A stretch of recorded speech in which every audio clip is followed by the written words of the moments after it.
towards the safe haven. Tech and 12, we'll check that one out. 6 Rumble, 2-1 started, get shots going. Officer still stands for talk? No. Offender in custody?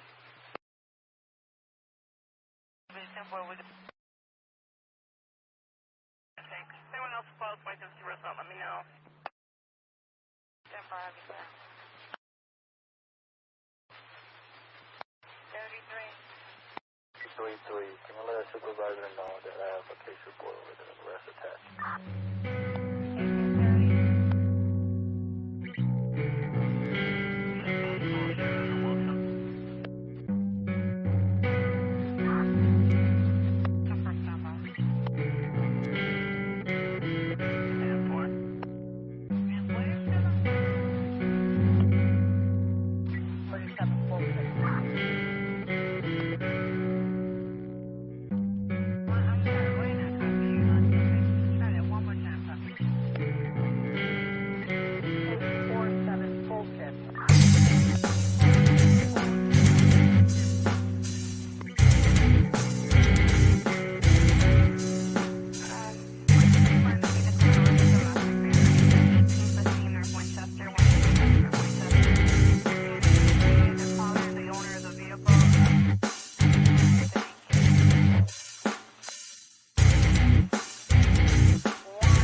You always know you gotta wait for the saxophone. Once the saxophone comes in, then we're all good. Good evening. Boom. Oh, hold on a minute. I'm gonna say it, the hellos. Let's get Silky up here tonight. Let me see here. Give me 1 second.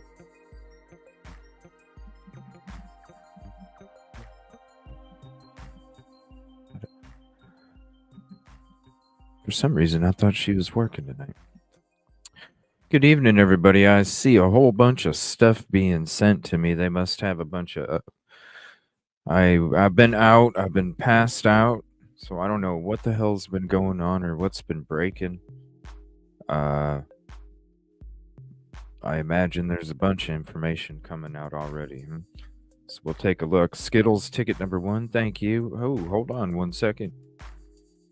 Contribution call out, crime, lies, and videotape. Thank you for becoming a member. Thanks for all your hard work, and I need to become a member of your channel once you get that going. Let's get him. Let's get him there. Thank you so much. Appreciate that. And members only Sunday. You guys are gonna get the first ever behind the scenes on a location, so it's going to be pretty interesting. Katrina, ticket number 2, thank you. Just for the members. Typically, ticket number 4, thank you. Diana, ticket 5. Sue Ann, all the way from South Africa, ticket number 8, thank you so much. Rosie was on earlier, shout out to her. Appreciate her coming on as well. We'll be getting together next week to start more of the incels, back to the incel stuff. I was thinking I might save the HTC read through for that. I don't know. We'll see what happens. We're not doing it tonight, though. We're going to be doing breaking news, going through all these updates that took place. Jackie, ticket number 7. Thank you. I'm going to try and make it, though. It's all good. Thank you just for coming in and saying hi to everybody. Contribution call out, welcome crime lines. There we go. Thank you. Thank you, Kelly. Appreciate that. Hope you're doing good. 49er girl with number 9. Good evening. Maybe I should take them on my next NFL practice game, my 2K5, as I'm getting ready to do a season over there at the lounge. If you guys missed last night's game, you want to go check it out. Ooh, it was a good one. We'll be doing college basketball here too soon. Kelly, ticket 12. Thank you. Thank you. What's up, Smiling Sleuth? Hello. Happy Friday to you. Friday night. Skittles with a new icon photo. That's a different one, Skittles. What's up, Janet? Ticket 13. Thank you. Detective Golden, ticket 13. You guys are connected at the soul. That's what's up, Silky. Whenever you got 2 ticket numbers that are the same, it just means you're connected from the soul to that show that evening. Kib Kitty, ticket 16. Aw, I do too. That's why I protect it so much. Because I always want it to be there for you guys, and I always want it to remain the same way. I was looking at a video CJ sent you just a minute 6. We'll get into that one first, because I'm sure you guys have all the updates than me tonight, because I was out until just a few before the show. Teresa, what's up? Got me some decent sleep, though. Kim O, how you doing? Just a couple.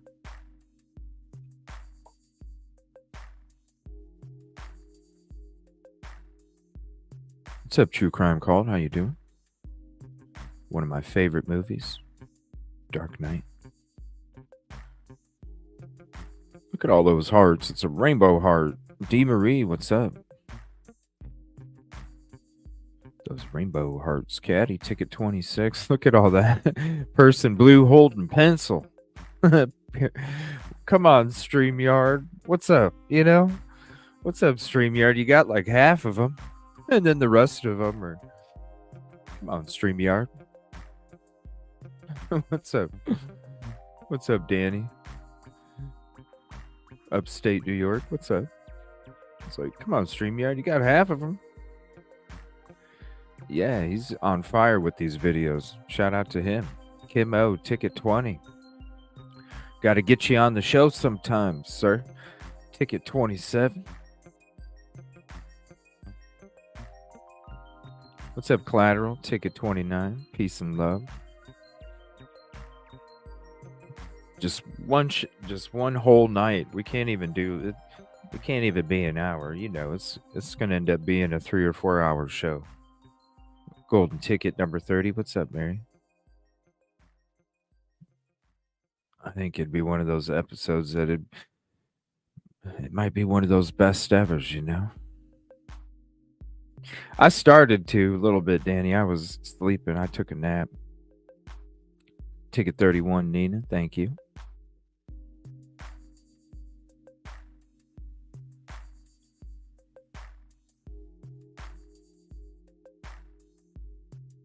What's up, Mishy girl?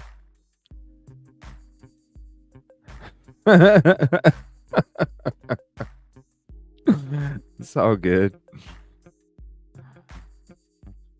We don't care. We don't care about that, you know. Tiffany, ticket 54. To each their own.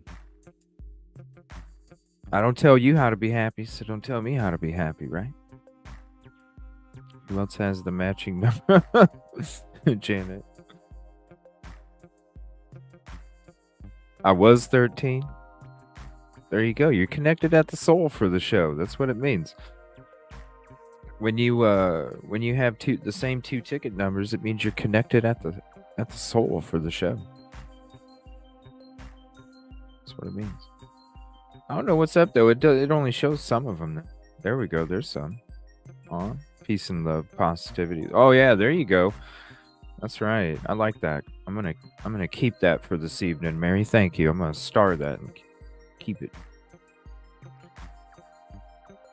All right, we're gonna do the switcheroo. I'm gonna get into that video, Katrina. You said go to minute 6, Katrina, on the last link you sent me. Let me do the switcheroo. We'll get it set up. We'll be right back.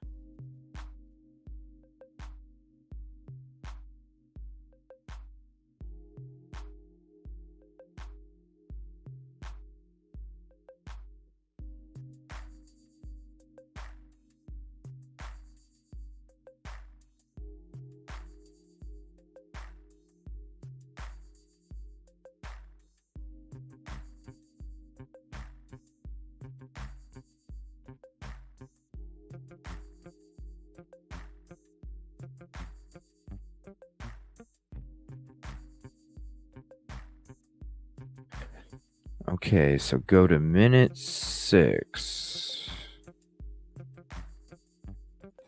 Minute 6. 6 minutes. All right, here we go. Audrii Cunningham, just 11 years old, tragically killed. Dawn McDougal charged with capital murder in her death. He was arraigned in his jail facility on Wednesday, and you're about to see some video where deputies went to his cell, pulled him out so he can face arraignment. Take a look at this disturbing video where apparently he was not clothed. Come on. JP wants to talk to you. Where's your clothes? Hold on. What? Well, put your smock on for now. What? Whoa.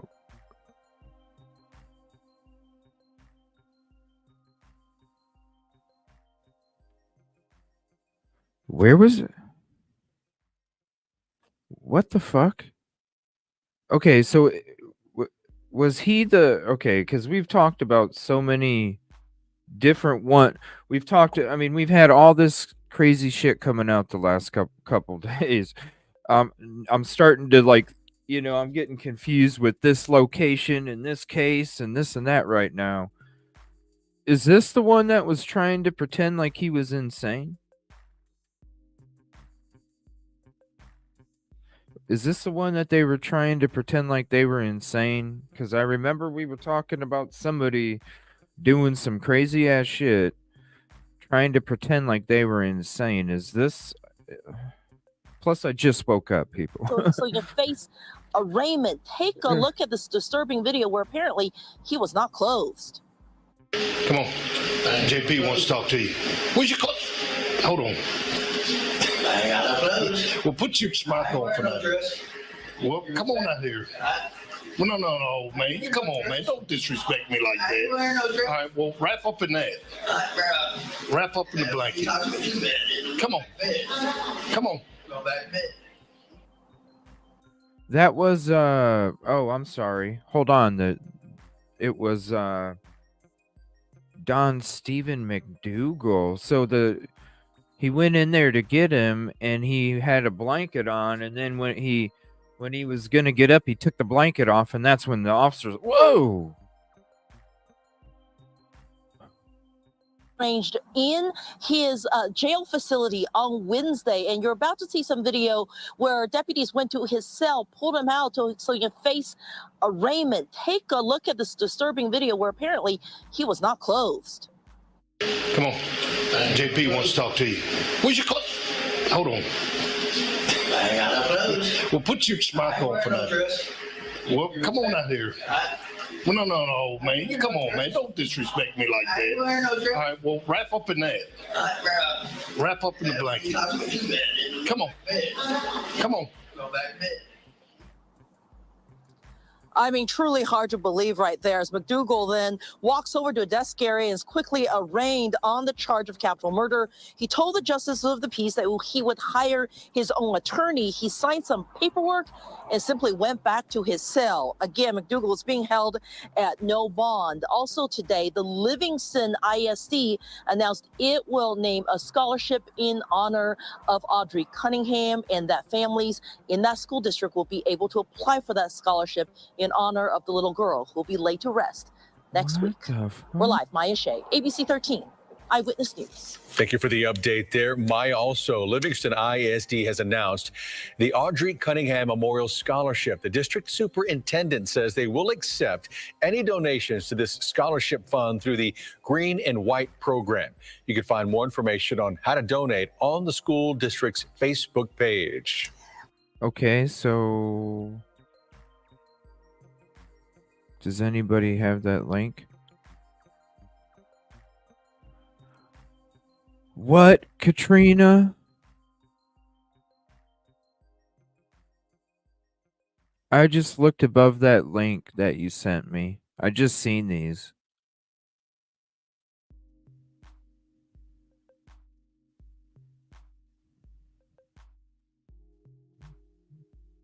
Are you serious? Hold on a minute.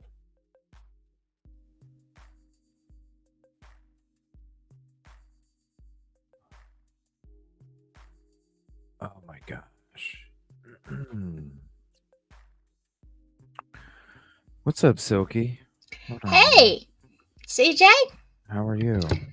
Well, I worked 13 hours today and I got home a little bit earlier and I saw you were live. I messaged you, but I had to make some coffee because I already had my pajamas. Yeah. Hey, we matched. That's cool. The Yeah. Red Crew tonight. Good evening, Shannon. Yeah, does anybody have the link to the scholarship and oh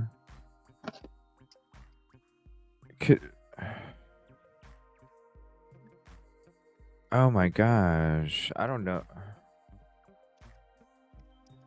I'm sure there's been a lot. Have you been hearing about this at all? What is it that we're talking about? Audrii Cunningham, a missing child that was found. Yeah. Yeah.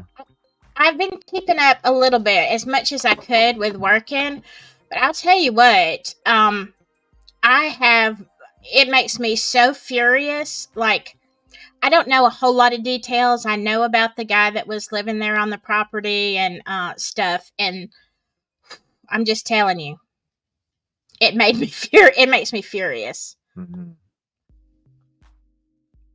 as a Yeah. parent. You know, I don't understand as a parent.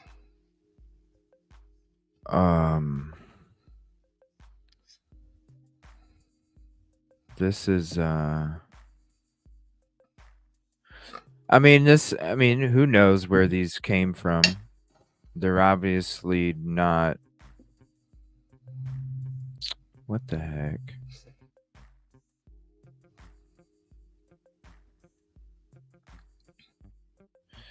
Um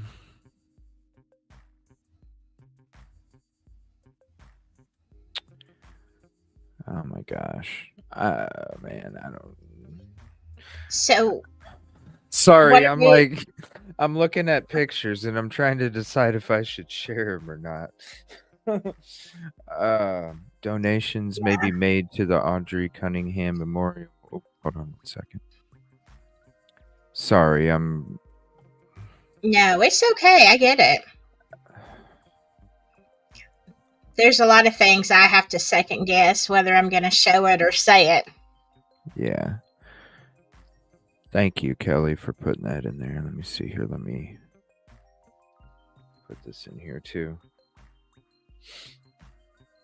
No, not of the not of it's not pictures of like the person. Pictures on the beach.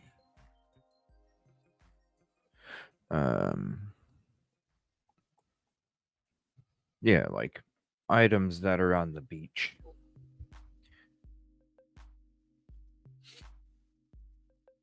No problem. I haven't seen any of that because I've been working insane hours, and I saw when they found her, and I saw, you know, some of the stuff that followed, but I don't have a really in-depth knowledge of this case, except I did look at the perpetrator, Yeah. and I'm like, what do I you see that every day, but I see that's exactly what I'm looking at my job every single day. Mm. So there you go. Yeah, especially man. And he's still not he's not helping at all, so he don't really give he don't give two shits. Yeah. You know, I wanted to rewatch this hearing and kind of go or it's the have you been keeping up with the Elijah Vu at No. all, that kidnapping? No. I mean, only in that I know it happened, but I haven't had a whole lot of time to look at anything. Yeah. Yeah, I'm just here to bring, you know, flavor. some giggles. Some flavor.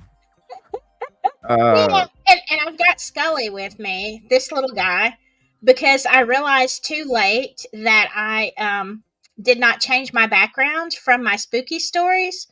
So yeah, and he is there you quite go. opinionated. I'll Oh, just tell you, yeah. looks opinionated already, and I wasn't even introduced really. So Yeah, Scully, you know, CJ, Scully. yeah, you can just tell by looking at somebody, you know. He's got a dude. That's right. Yeah, there's just been a lot of crazy stuff. Yeah, it's been a These terrible cases. week. Yeah, there's been like just one after another, and then at the University Georgia. or in Georgia, Athens, yeah, or Yes. two people. You know, that's different colleges and different kidnappings and Right. I um was I was reading about that one today at work. And I think they arrest somebody, or they've got a person of interest which one? on Georgia, because I thought about Yeah. I don't know how far Augusta is from where I'm at. I didn't have a chance to look it up. I actually thought about driving over there tomorrow and seeing, because I'm off, seeing what the area is like, but Hmm. I don't know how far. How far? How far was where Vicky White was at? Oh, Vicky White was about 2 hours, an hour and a half, 2 hours, somewhere up around in there from me. Oh wow, that's pretty close. Yeah, it was very close. It was close enough that a lot of my coworkers were familiar with some people from up in that area. Oh So, really?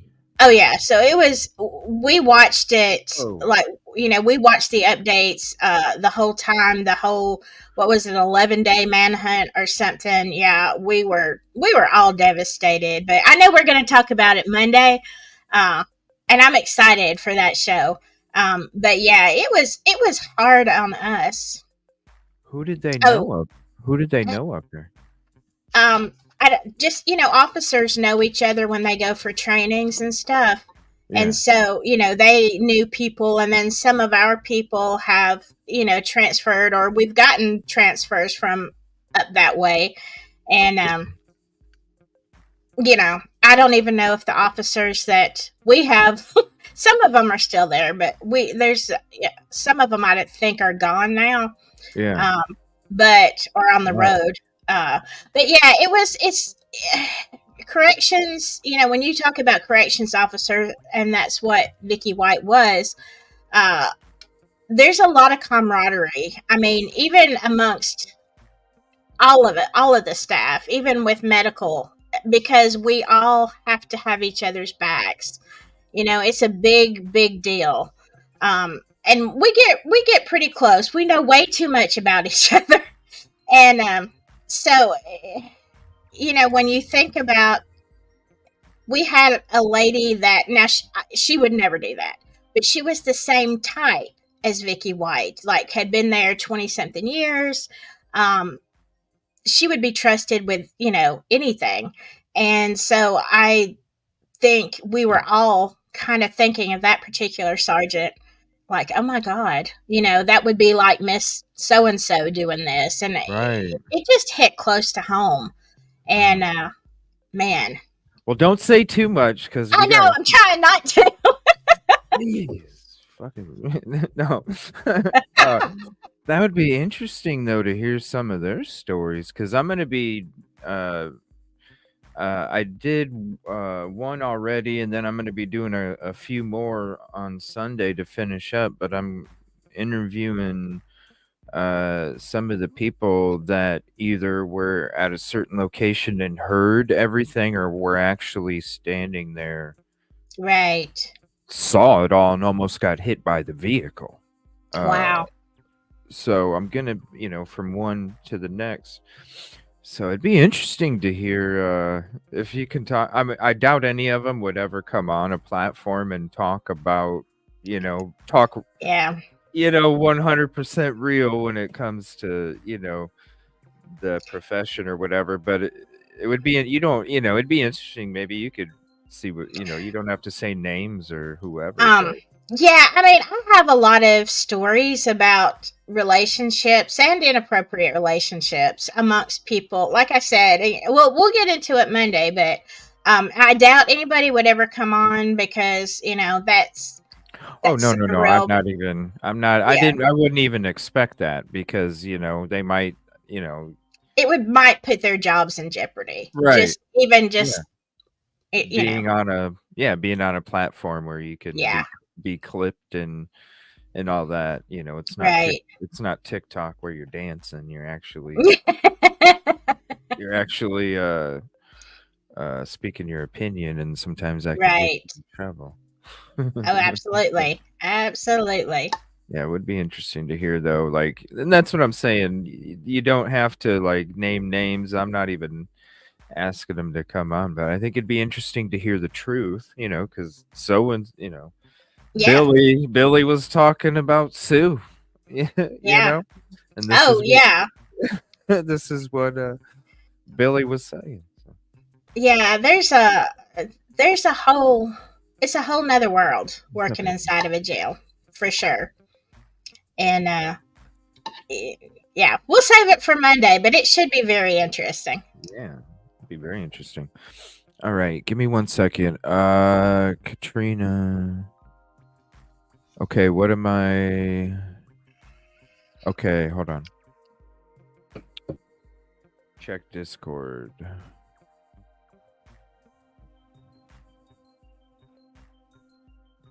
I just ran into okay, so there's a discussion group. I just ran into a man named Grady Woods at Lookout by Browders. He was searching the rocks by water. I approached him to speak and give him a flyer, and he showed me these photos of what he just found at the That's Goodrich weird.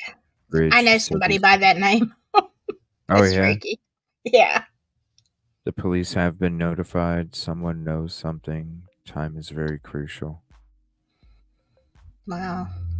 Okay, so this was posted on the Facebook.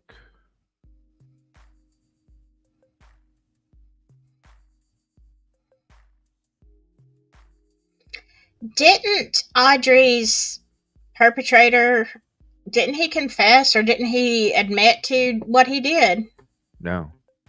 Oh, he didn't. No. He admitted to being the last one. He admitted to being the last one seeing her.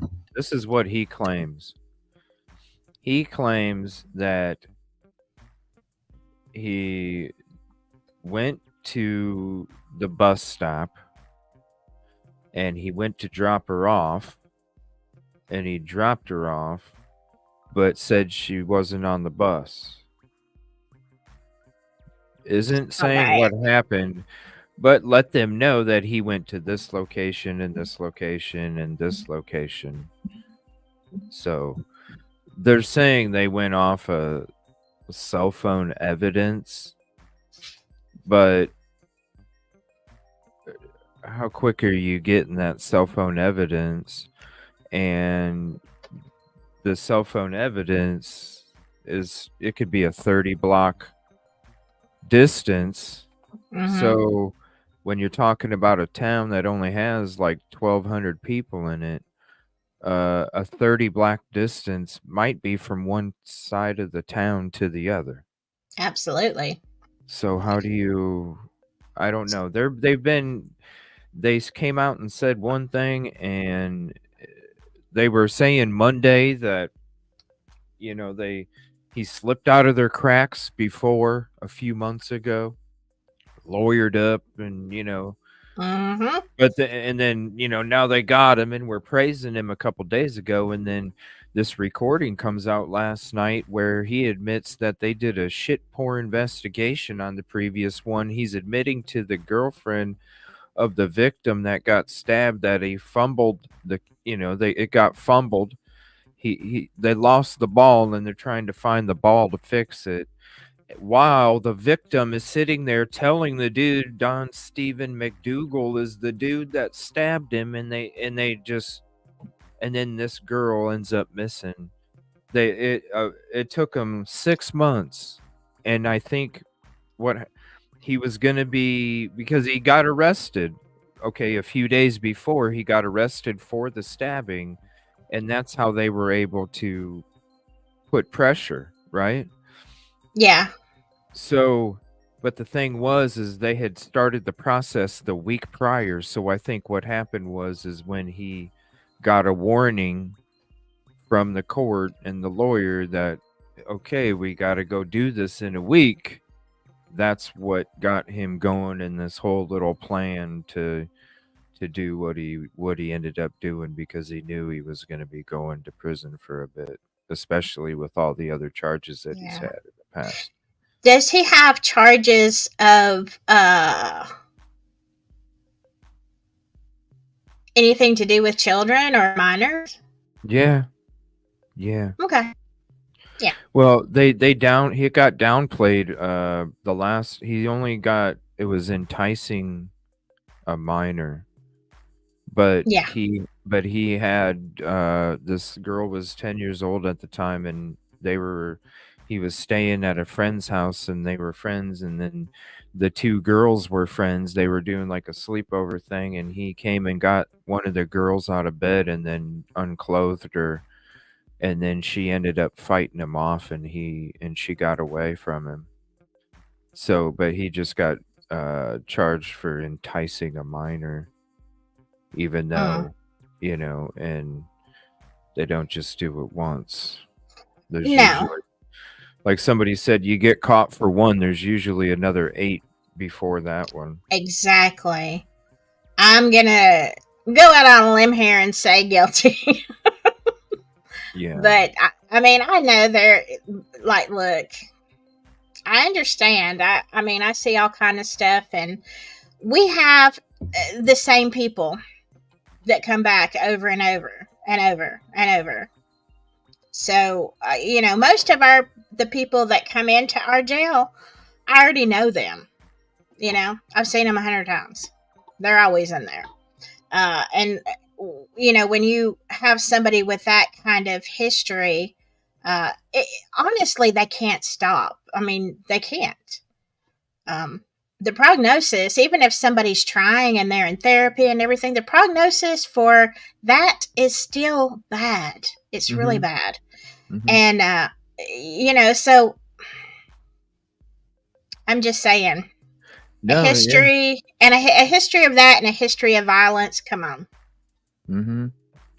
Yeah, that's why it's like, how did because this little girl lived with her dad and her grandma, and this guy lived on the property in a camper. Exactly. And you see the pictures of them, hanging out, having fun. Here you hear they've had this relationship for years. What the hell? Like, that's why I'm like, the dad and the grandma, what's up? How do you not, you had to have known all this shit. Like, how do you, and you're turning the other, you're turning away. You're purposely not trying to admit it. And I think that some people they're good-hearted and they want to give people the benefit of the doubt. They want to give people a chance. They feel like it's, their obligation or whatever. Not me. Not me. But, I don't think, or I would at least hope that the grandparents would not have imagined that something like this would happen. But I don't know. Maybe, here's the thing. I know, and we'll get into this again Monday night. I know how these repeat offenders of whatever kind, whether it's, that kind of crime, or if it's a violent crime or just whatever, they're manipulators and they're liars. They just are. And so, they have a good story. Oh, this happened and I wasn't even near there, and my ex-girlfriend said all this stuff, and, they believe that whatever, they have a good line. And if you don't understand the nature of, the psychology behind it and the and the odds, you can get very if you just don't know, you can believe them. You know what I'm saying? And it's unfortunately. And Crime Solver, I work at the county jail, not a prison, and I'm a nurse. Yeah, it's especially with the people that are,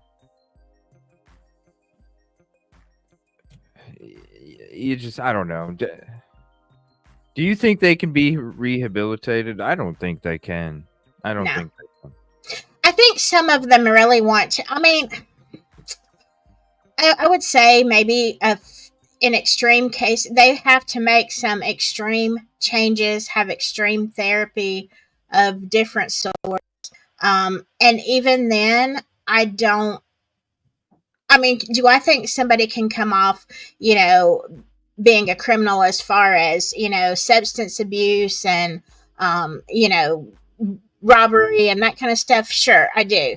That's a slim, you know, thing too. But I know a lot of people who have been clean and, you know, sober and are, you know, good, outstanding members of society, went to further education, became a good person. There's not that many of them, but I do know some. But when it comes to a problem with children, there's something really messed up in your head. And it's not like they can just say, I'm going to do better. I'm not going to do this. It's not like making a bad decision because you're whacked out on some kind of substance, you know. Mm-hmm. That's different. You know, you can change your behavior if you take away the substances, and it's still a lot of work. But something like that, it's going to take a lot, and like I said, the odds are.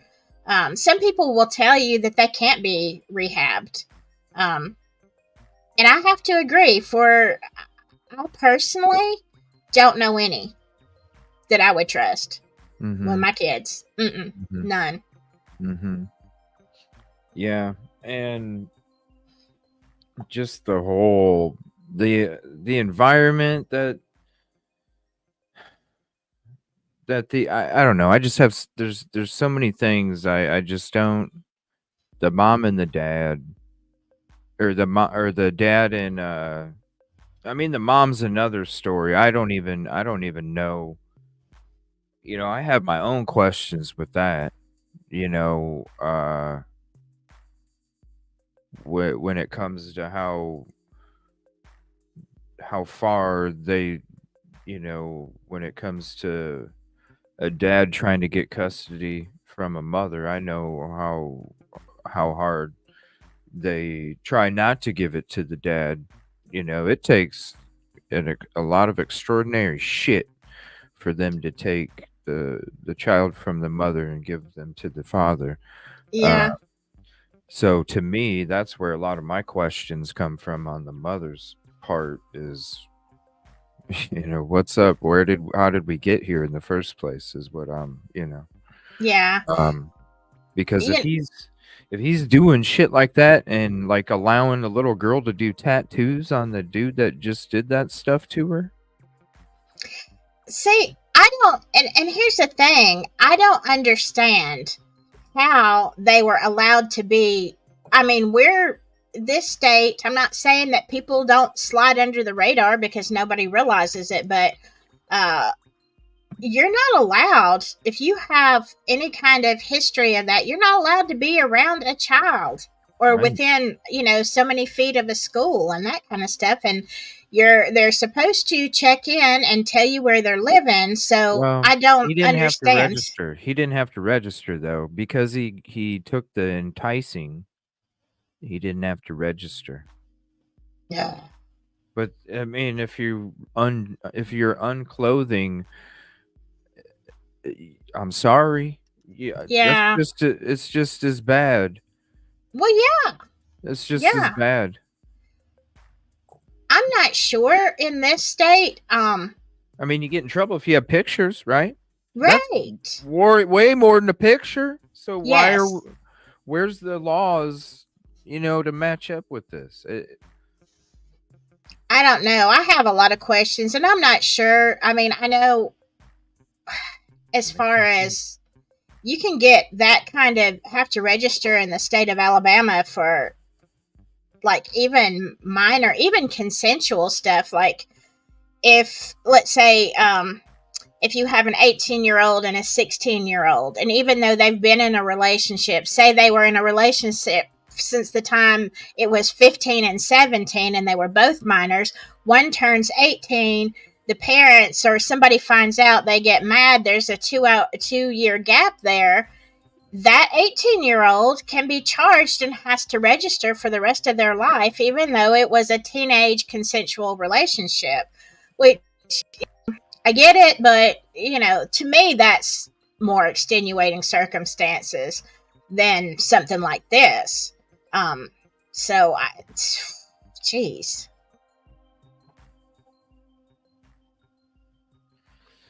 Oh boy. Yeah, let me let's check out some more of this. What is this? Oh, is it just different stories? And this is what they were just okay.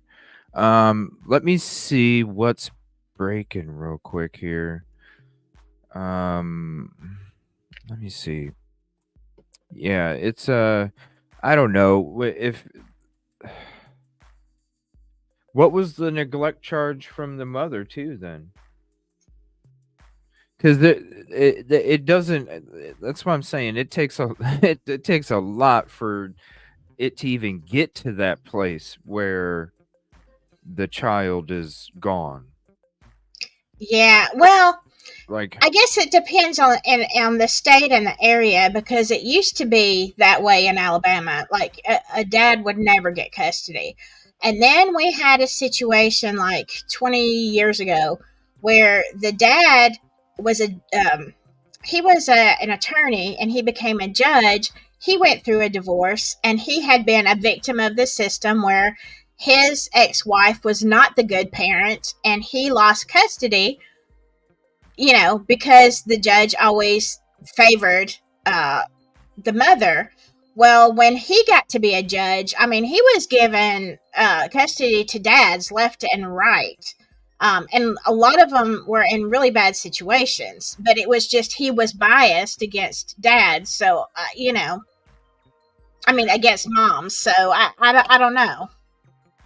man, then I must have had a judge that was like totally against, because she was arrested 6 damn times by the time I was. Jeez. Yeah. Oh my gosh, my phone's blowing up. Hold on just a second. I'll be right back. You're good. I'm gonna get into. We're gonna switch to this University of Georgia. There's some new stuff coming out. I guess the suspect's not even from the country. Let me see here. 1 second.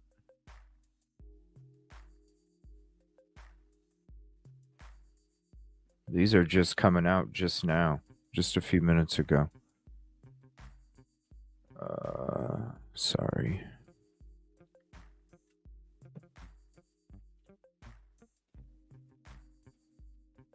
All right, here we go. Whoops, that's not it. Just moments ago, a suspect identified in the murder of 22-year-old University of Georgia student Laken Hope Riley, found dead on campus, brutally murdered. Outrage is rising, especially on word of who may have done it. Let's go to News Nation senior correspondent Brian Enton live in Athens, Georgia, with the latest. What do we know, my friend? Yeah, Chris, press conference just wrapped up. The suspect is Jose Antonio Ibarra. He is a 26-year-old man, and the police chief here in Athens at the University of Georgia says that Ibarra is not a U.S. citizen. Exactly what that means, whether he is in the country illegally, we don't know. The chief said he didn't know, but he says he does know for sure that he is not a U.S. citizen and that he believes he is from Venezuela. The charges he is facing include malice murder, felony murder, aggravated battery, aggravated assault, false imprisonment, hindering a 911 call, and concealing the death. They say that this young woman died of blunt force trauma, Chris. It was a brutal beating. She went out for a jog. She's a nursing student. She didn't come home. The roommate was worried, called the police. They went out and looked near the intramural fields here at the University of Georgia, and that's when they discovered her body. Brian, hold on 1 second. Let me get back to that real quick, and I got to remove us from there so you guys can see this. You can hear us, though. We're the voices in your head. Right. So, malice murder, felony murder, aggravated battery, aggravated assault, false imprisonment, kidnapping, hindering 911 call, concealing death of another. It sounds to me like he kidnapped her, assaulted her in 2 different ways. Yeah. Unalived her and took her to a different location. And So then this was definitely like a revenge. They obviously had some kind of she didn't know him. relationship. She didn't know him at all? No, she didn't Oh know my him. God. What's up, Mr. Jeez. Morgan? Ticket 50. Yeah, she didn't know him at all. How on earth do you get a malice murder? Oh, I said the word. How do That's you fine. get that? I said it too. How do you get that? I mean, how do you get to that level of crazy if you don't have any kind of, It you know?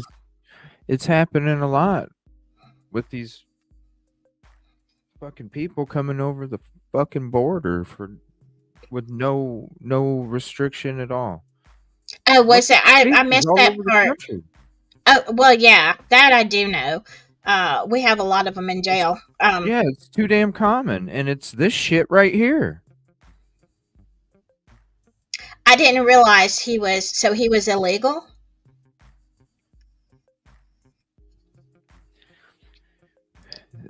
He's not a U.S. citizen, so Oh, that okay. yeah, Okay. he's from. I think they said, what did they say, Ecuador or some shit. Hold on, let me rewind it. I missed that part. Oh, you're good. I'm gonna rewind it too. We'll just play it again here. 1 second. Just moments ago, a suspect identified in the murder of 22-year-old University of Georgia student Laken Hope Riley, found dead on campus, brutally murdered. Outrage is rising, especially on word of who may have done it. Let's go to News Nation senior correspondent Brian Enton live in Athens, Georgia, with the latest. What do we know, my friend? Yeah, Chris, press conference just wrapped up. The suspect is Jose Antonio Ibarra. He is a 26-year-old man, and the police chief here in Athens at the University of Georgia says that Ibarra is not a U.S. citizen. Exactly what that means, whether he is in the country illegally, we don't know. The chief said he didn't know, but he says he does know for sure that he is not a U.S. citizen and that he believes he is from Venezuela. The charges he is facing include malice murder, felony murder, aggravated battery, aggravated assault, false imprisonment, hindering a 911 call, and concealing the death. They say that this young woman died of blunt force trauma, Chris. It was a brutal beating. She went out for a jog. She's a nursing student. She didn't come home. The roommate was worried, called the police. They went out and looked near the intramural fields here at the University of Georgia, and that's when they discovered her body. Brian, any indication on whether... All right, 1 second. They did what? I'm going to get this right here. She's a nursing student. She didn't come home. The roommate was worried, called the police. They went out and looked near the intramural fields here at the University of Georgia, and that's when they discovered her body. So they knew exactly where she was going to be jogging, and then when she didn't come back, they just instantly started to look. Yeah. And then they found her. I would too. I mean, you know, when you have a friend who has a regular routine and breaks that routine, that's the first thing I'd do. If they don't answer their cell phone, I'm going to start looking. Well, I can tell you one thing, CJ, that guy, he's going to pay for it in jail and prison. I can tell you that much. We were just covering up Brian Enton. Oh, you want to see Brian Enton? Oh, I got you. 3 people were taken in for... Yeah, one was arrested. They believe he acted solo. So what were the other 2 roommates? Were the other 2 roommates? I don't know. He can beat the hindering 911 call if she had AT&T. Yeah, because they were out that day, right? That was the day. Oh no. Yeah, but he's not going to beat the other stuff. He might lose that charge, but he ain't going to lose the rest of them.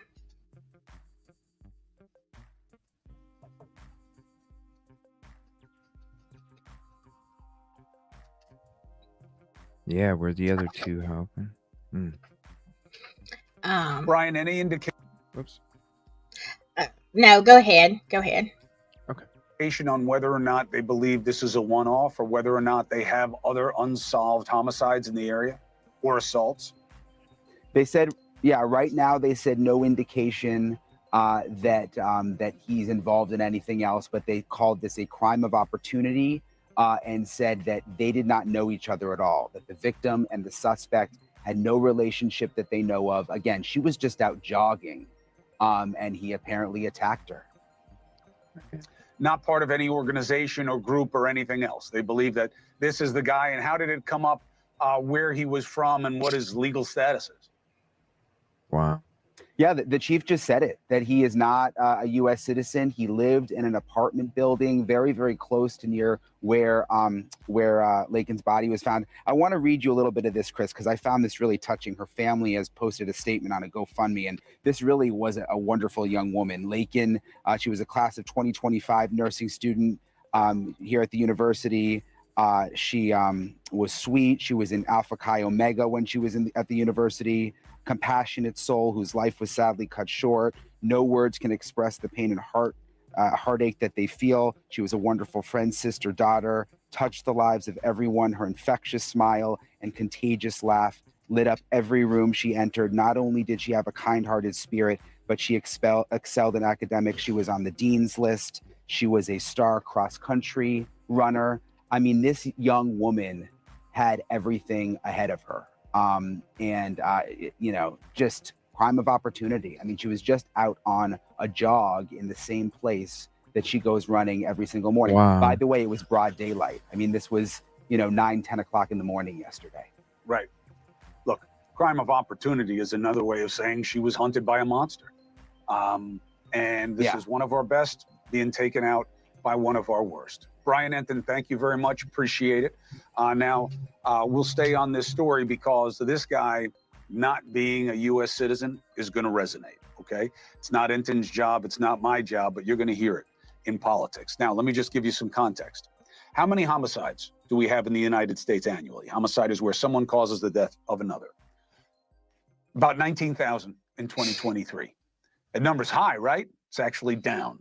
About 12, 14%, depending on what blend you look at data-wise. 77% of you think that number is up. Why? Because of how we demonize in our party politics. How many of those homicides Thank you, are Jim. committed by non-citizens? Right? 0.00005%. 29 Wow. last year.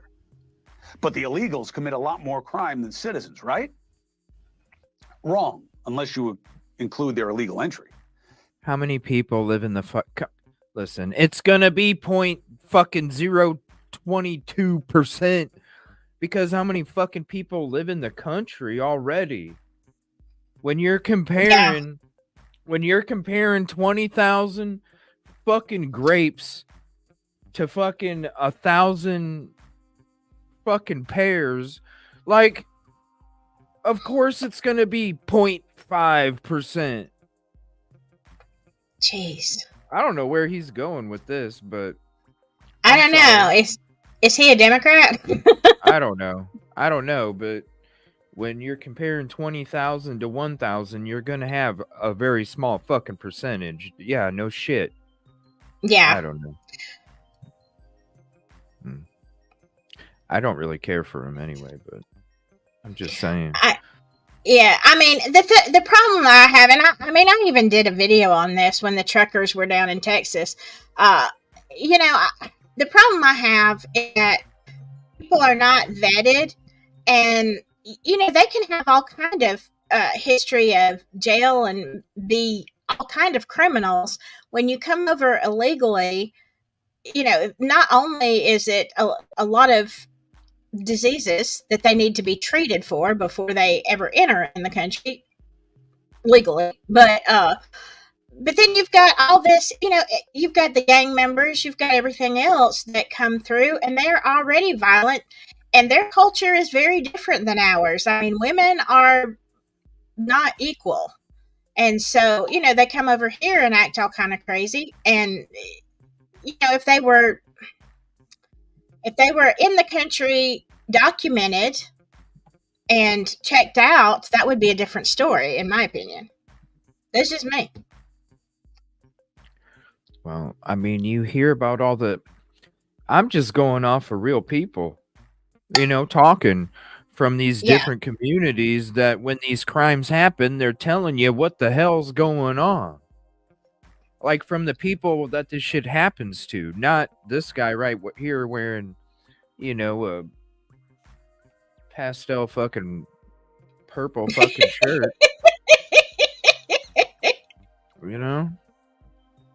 Like these are the people that really get affected by it, and they sit there and they tell you, and it's you hear it way too much, So that's where I get my opinion from, is I hear it way too damn much, Yeah. Let me see here. What else do we got? Here's another one these are all that just came out within the last couple hours here. Tonight, a suspect in this young woman's death on the campus of the University of Georgia is now in custody. We first told you here yesterday, police found Laken Riley's body in a wooded area behind Lake Herrick on UGA's campus. And in the 24 hours since then, the GBI, University Police, even the FBI searched Athens for evidence. And tonight at 7 o'clock, in about an hour, there will be a news conference for the very latest on today's investigation. We will take you there live.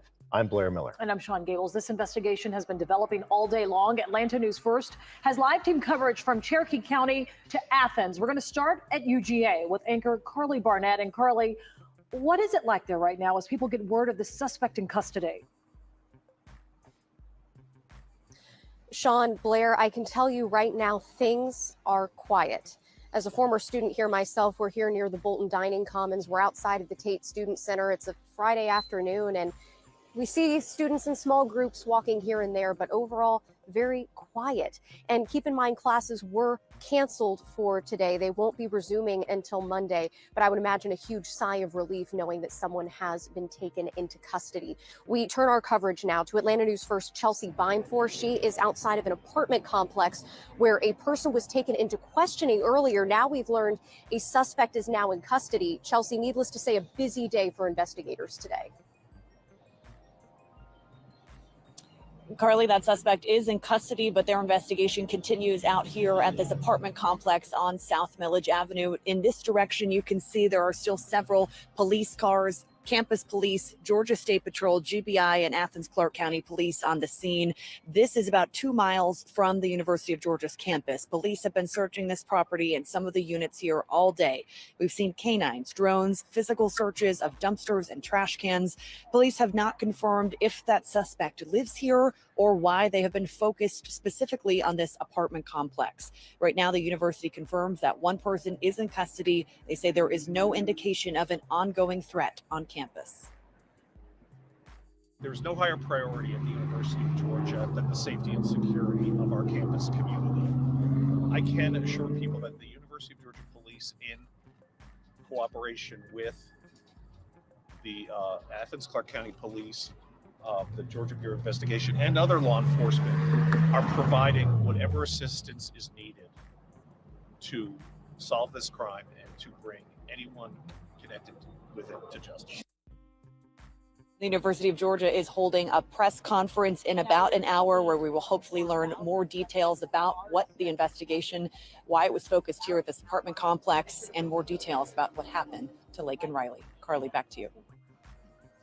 We sent that Chelsea, thank you. We now want to expand beyond Athens. We want to head now to Woodstock. That is where we find Atlanta News First Adam Murphy in Cherokee County, about 2 hours away from the University of Georgia. That is where Laken Riley was from.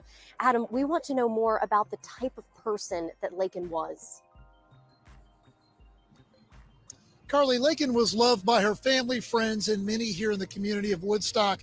Had an opportunity to speak to a lot of people today, obviously offering up their condolences. I even had a chance to speak briefly with her family. Obviously, they're not ready to talk about this at this point in time, but the community was, and they showed their support today, and they just said that they are deeply saddened by what has happened. She was loved, as I mentioned, by everyone here in this community. It's such a tragedy across North Georgia, not just in Athens, but throughout the North Georgia area and here in Cherokee County as well. And we hope to share more about that and hear from some of those people very soon. We'll come back to that shortly here in the Woodstock area. I'm live in Woodstock. Adam Murphy, Atlanta News First.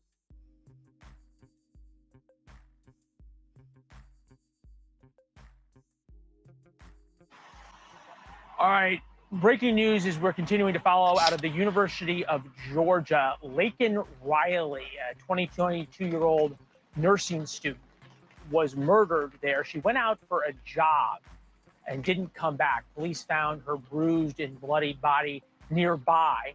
Jose Antonio Ibarra has been arrested, charged with a long list of things: murder, false imprisonment, several other charges. Police also announced Ibarra is not a U.S. citizen.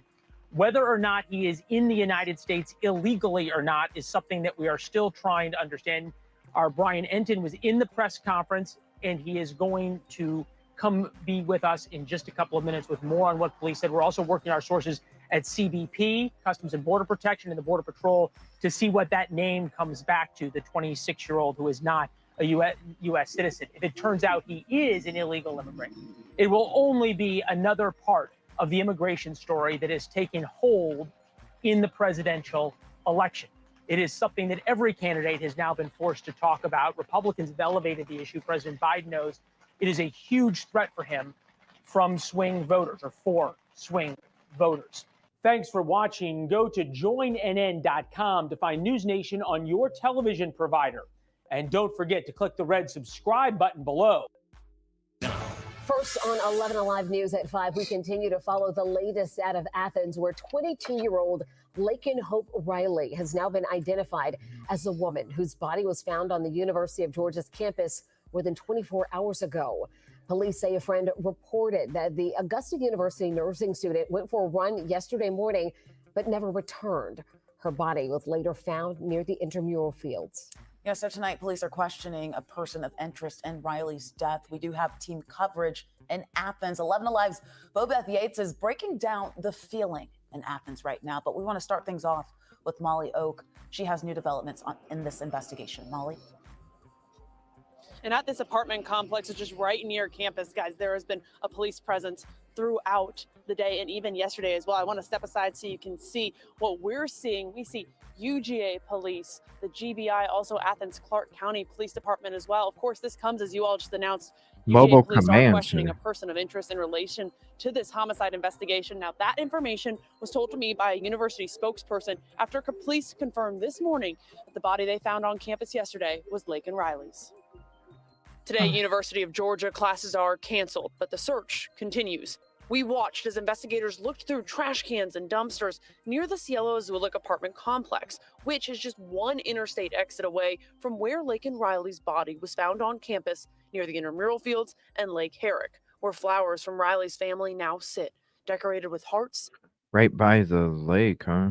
So, Yeah. right there.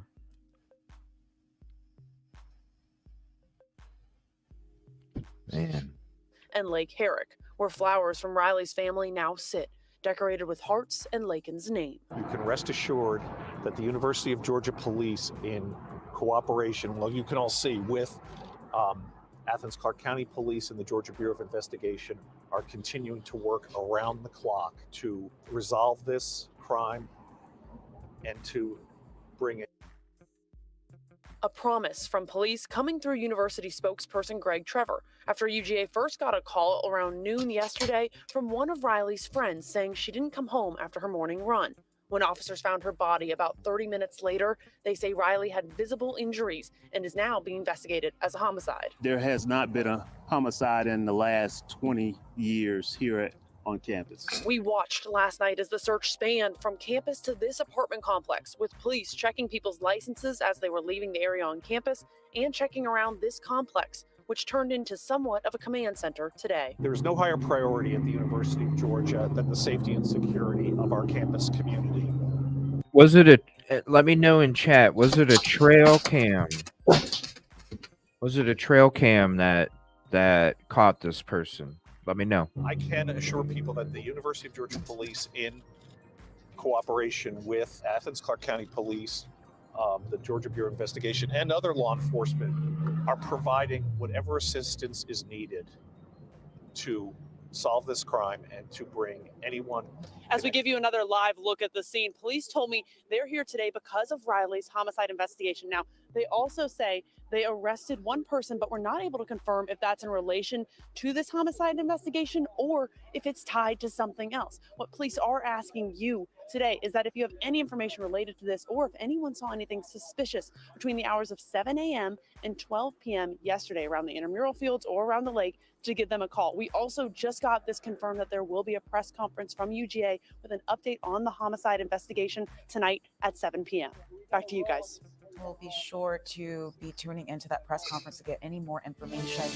11 Live's Bobeth Yates continuing our coverage from the area where Riley's body was found on UGA's campus. So, Bobeth, what are students saying tonight? How are they feeling out there? Well, students we spoke to say they are extremely afraid. In fact, they have not been coming to this entrance of this trail right in front of Lake Huron. All we see here is a little memorial from family members leaving behind saying, "We will miss you." I'm scared. I'm terrified. I actually walk trails a lot by myself. Athens resident Kaylee Craig is among those in disbelief after a fellow student, Lakeland Hope Riley's body was found in the woods behind Lake Hurlick Thursday afternoon. According to officials, Riley had gone for a run in the area, and Craig isn't the only one reacting. I mean, it's awful for the entire community.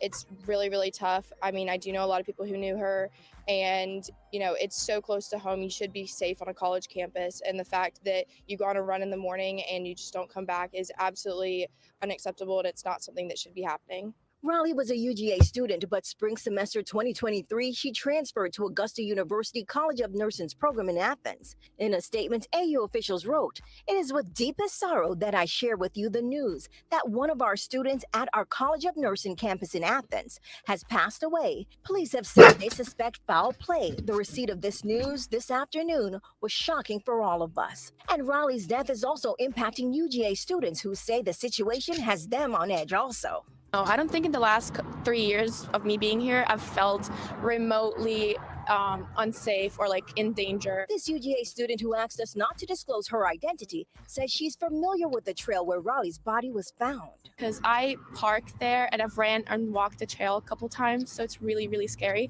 And to know that there's like no blue light system, like emergency system there, it's just really scary. As for Craig, because of this incident, she says she will think twice before she goes on another run.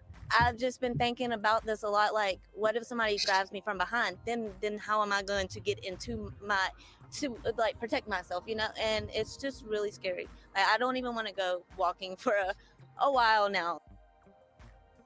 Now, the students tell me this area by the lake is generally used by students with night classes. They say they park close by and then walk to classes. Many of them are now afraid because they say they don't see a lot of patrols in this area. Sending it back to you. Bobeth, thank you so much. Again, before Bobeth came on, Molly. They park in that area and there's not a lot of patrol. Whoa. And I mean, you know, I have to say though, I realize I was looking on the map. It's out. It's not like in Atlanta Metro. So, I mean, it's out. Georgia, basically the South, and unless you're in those high city areas, generally the South is a fairly safe place. I mean, obviously, from our own people for sure. But I mean, you know, not that you can't have, you know, some lunatic out there. But a college campus in the South is generally a pretty safe place. Yeah, because they usually have a lot of university patrol. Yeah, I mean, I don't know. I've been on a lot of campuses and I've never seen anybody. Really? Yeah. I would see them all the time because they're bored. They're just driving around parking lot to parking lot, you know? I don't ever remember seeing anybody. I know, you know, the places I went, even when I went to school, you know, in several places, I remember seeing any kind of people driving around. And other colleges I visited, you know, But like I said, the South is a kind of a different culture, and we're generally more trusting. And you feel if something like this happens, or it's usually not to this degree. It might be an assault of the worst kind, but it would usually be between somebody that a stalker, something like that, more than, just this is crazy to me.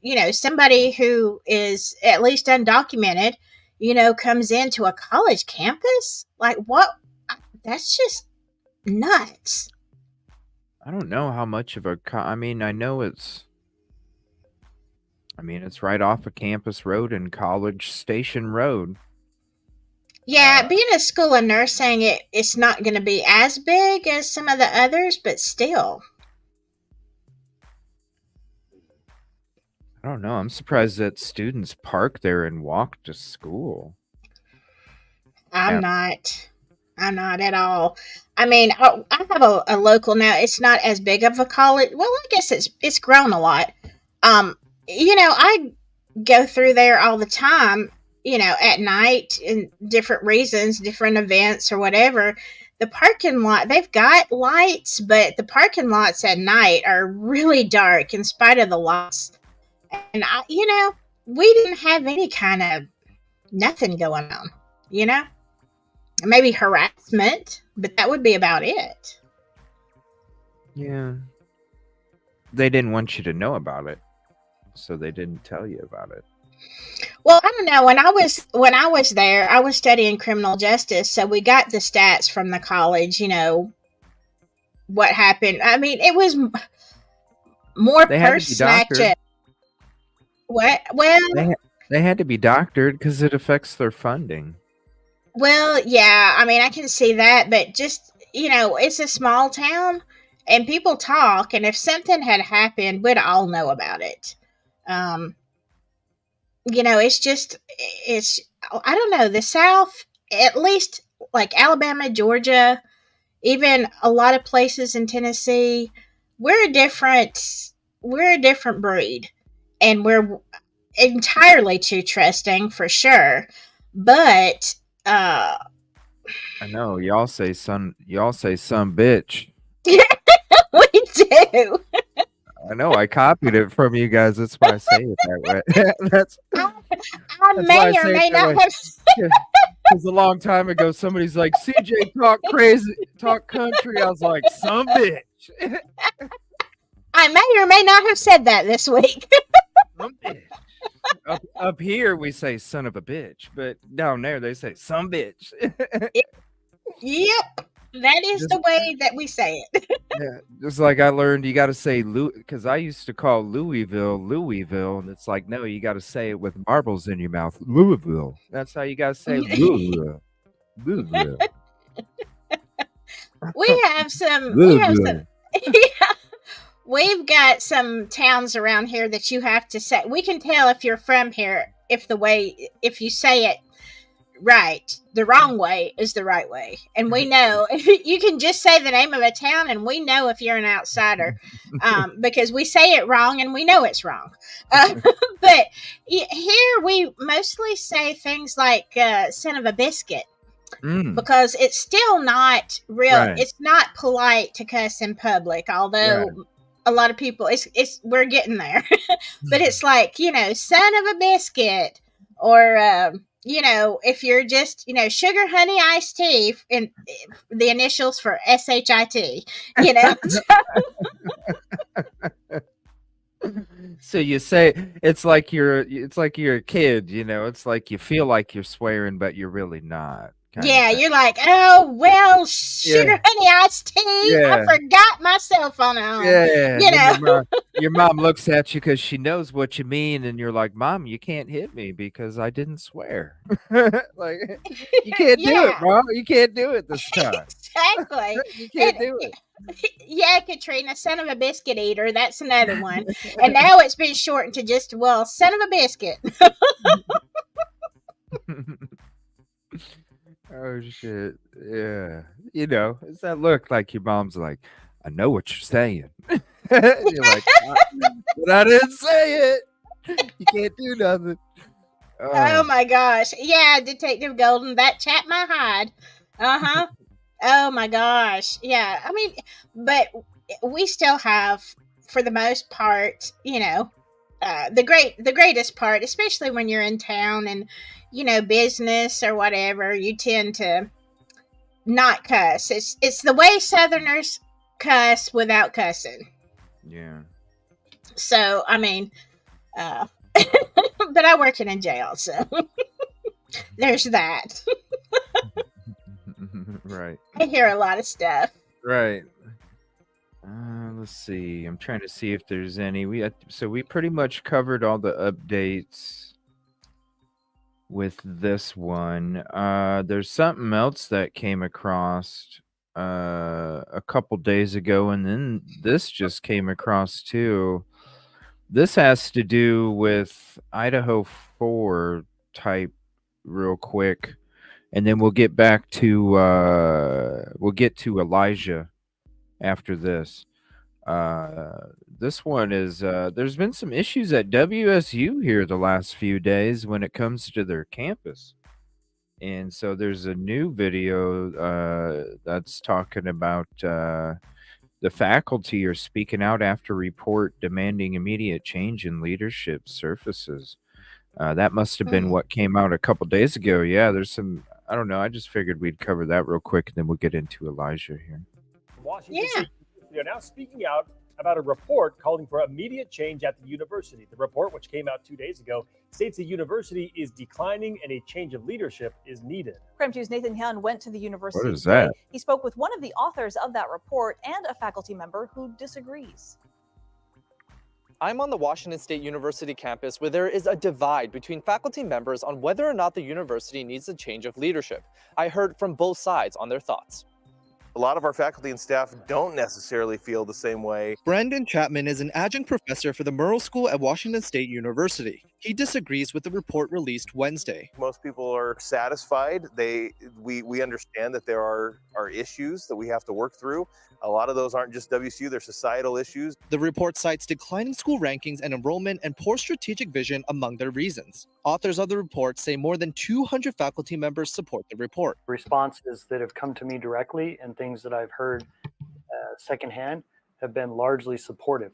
Dr. John Oatley is Associate Dean for the College of Veterinary Medicine. He is one of 3 authors in the recently released report. We're hoping to raise awareness because we believe that a number of faculty agree with the positions that we've taken and the concerns that we voiced. Oatley says the faculty members supporting the report are unanimous. This is to ensure so that people wouldn't feel that they were stretching their neck out too far and might have retaliation. But it's this exact reason that Chapman disagrees with. If there are these 207 people, we don't know who they are. They're apparently anonymous. There's no accountability there. Chapman says he's talked with his fellow faculty members, and many have told him, even though they agree with the concerns, changing leadership is not the right way to approach it. I'm not sure that most of the folks I talk to agree with the sentiment that we need wholesale changes and get rid of all of our administration. But Oatley says his group has tried to hear out the university, but enough was enough. We haven't seen the right types of actions being taken to right the ship. In Pullman, Nathan Hyun. This was the next best strategy that we could devise. KREM 2 News. What are And just within the last half hour, we have received a statement from the what the hell is going on over at Washington State? Holy shit. Jeez. Something going on from next door? People know too much? Well, I mean, there's a lot of people are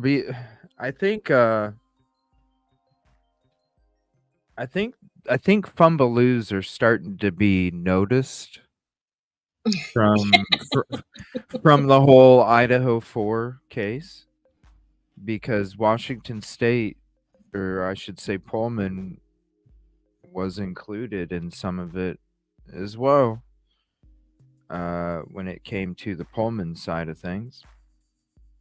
And I'm wondering if some of the cat is out of the bag when it's the fumbaloos that people know happened, and people are not being honest, and people are getting fed up. Yeah, you And have to wonder. because there's a lot of things going on, there's a lot of things going on in Pullman right now, if you guys didn't know. uh and it has to do with a lot of some of the people that are included in the stuff that took place in the investigation and all that other good stuff. Yeah, they are normal now, isn't it? Isn't that true? So Yeah. I was like, huh, why is there a whole bunch of people demanding immediate change in leadership and that they like clean house and start new? So if anybody wants to check that out. Let me see here. Now we're gonna get to, let's see. I wanted to watch this court hearing again so this is Elijah Vu. Have you heard anything about that one? No, just pretty much his name and that he was missing. Okay. The mother and the caretaker were taken. They were apprehended. And they were appearing in court today. Now they're going to be appearing back in court, I believe, the 25th. So we'll be live for that. There's a lot of, I don't know. They found shoes next to the building. The FBI started searching the landfill yesterday.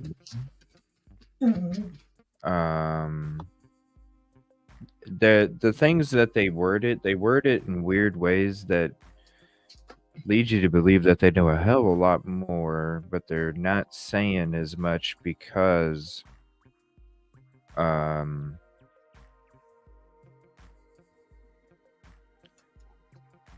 they have to wait, I suppose, when it comes to trying to find out exactly what took place. So they under a gag order or anything? Well, no. They have two people in custody. They got the caregiver and the mother. The mother supposedly wasn't there. And the caregiver was supposedly the one that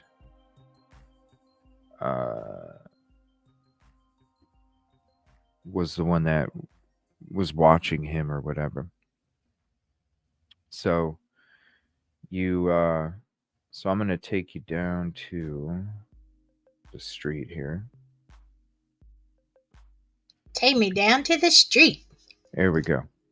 So they were looking right here, and that's where they found shoes. Okay. 3 hours it took for them to call for help. Or what, they were just looking for him themselves, or that's what they said? According to them, I mean, I don't know exactly what they said, but according to the reports is that he was missing around such and such time, and then such and such time is when they called 911 to report a missing child, which was 3 hours later. Good night, Collateral.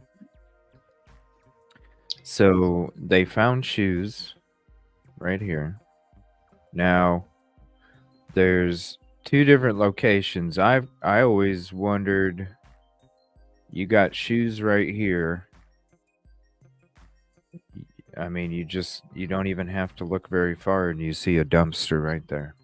So I almost wondered if maybe the shoes were here because they were walking from this direction, shoes came off and they were walking over to that dumpster, or because I believe there's a ring cam on both sides. I believe that there's a ring cam on this house right here. Right there. Okay. I believe that's a ring cam. Could be wrong though. But to me, that could be a ring cam. I believe it is. So that camera would get the view of walking from this side of the house to that dumpster. And then also, AG and Crime Lies, they pointed out a camera over at this spot. So if you go over here, you got a dumpster right there, Mm-hmm. which is around the other side, which I kind of am thinking that I'm thinking the dumpster on the other side is, if they're looking in the landfill, I'm thinking the dumpster on the other side is what was being caught on camera, because to go around half the building, even though you got trees back here, you're being exposed to a whole bunch of different people this way. But if you're on the other side and you just go from the corner of the building to the dumpster, you're barely exposed at all. You're exposed to way more people on this side, just because you're exposed to all these people here up Mhm. front and on the other side. And I'll show you what I mean when I go back over there. There's a ring cam right there on this door right here. Mm. And so there's different versions of ring cams. You got the dark with the chrome. You got the dark with the dark. There's different versions. I even think that this might be a ring cam on the garage right here too, where they have one on their door and in the driveway. That would pick up this garbage. So, but I feel like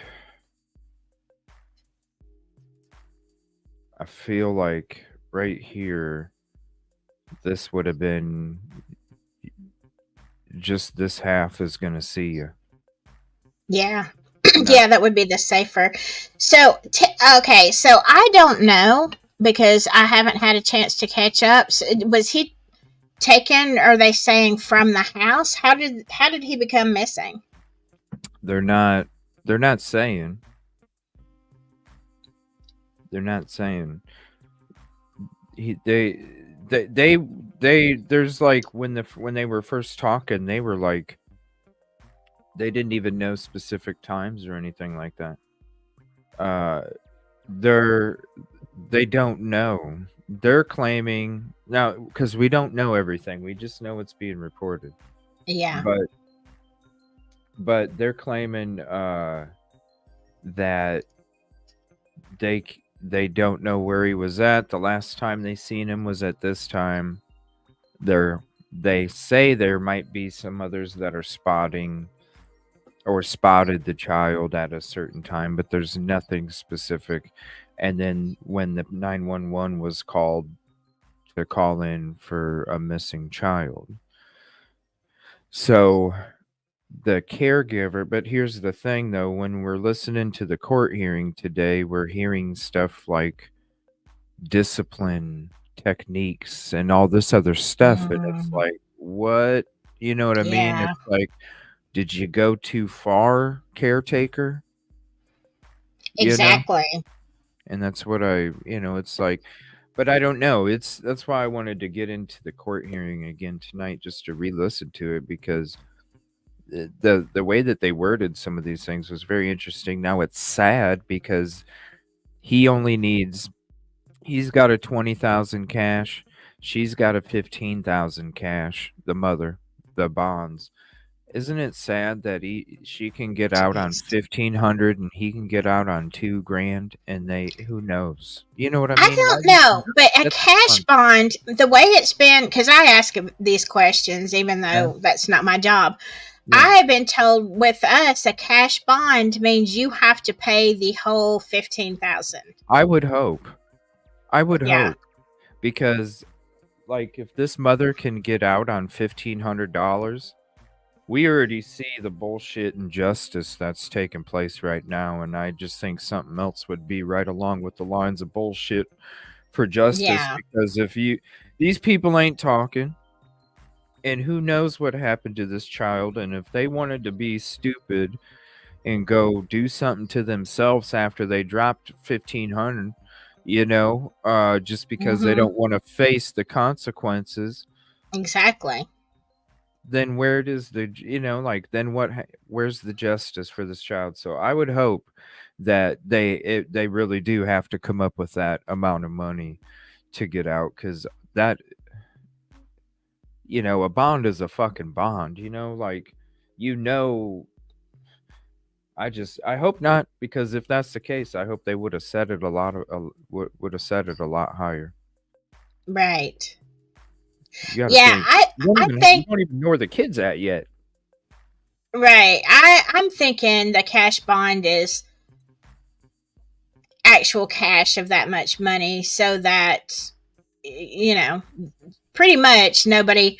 I mean, we do have some people get out, strangely enough, but when we have a cash bond, they have to pay the whole thing, and so most of them stay in jail, and that's the reason they do a cash bond. Like, oh yeah, we'll let you bond out, but you have to have this much money. Which, I mean, kudos to you if you've got $15,000 sitting around that you don't need to use, but most people don't. Yeah, but hell,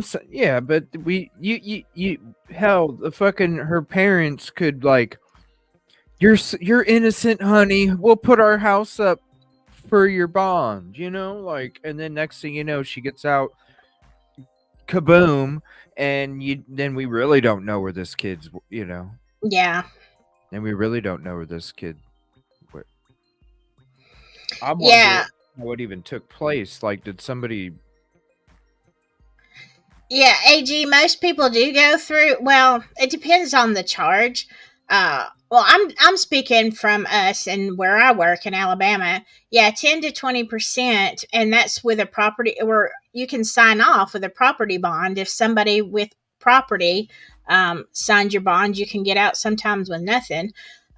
But that's a regular bondsman. That's why the cash bond, at least for us, is different, because you can't get out on 10. We've had some people in jail on like $100,000 cash bond.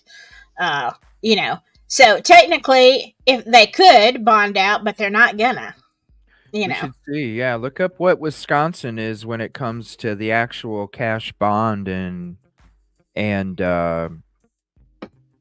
how that works, because I would hope it doesn't take 1,500 for her to get the hell out of there.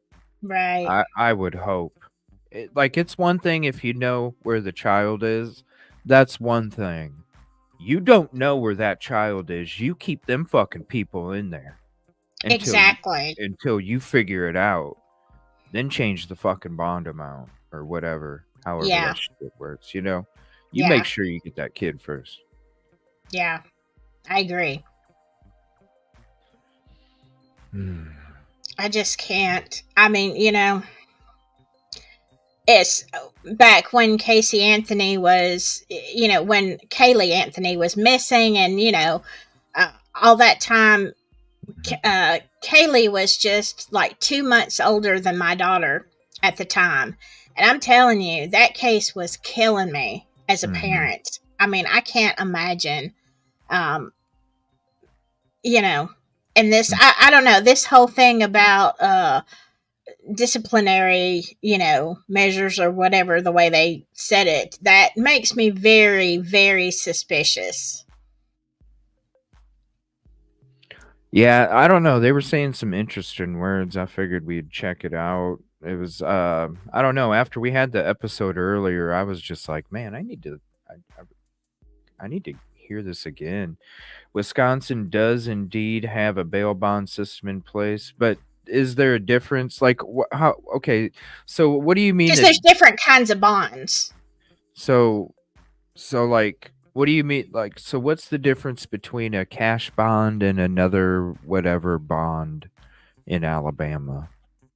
Well, we have property bonds, and if you don't have too serious of a crime or whatever, let's say, I have a friend who's in jail, they can bond out on a property bond. I just have to sign and say, hey, my property, if they don't show up for court, my property for whatever X amount of money is in jeopardy. So I'm going to make sure that they, I'm going to take them to court myself if I put my property up. But, then you have the regular bail bondsmen that they guarantee, that they'll come to court, and that's where you're like 10% or whatever, sometimes more. That's where you get in and you pay the small amount, and the bail bondsman is your guarantor. But for us, a cash bond is the full amount of the money of the cash bond.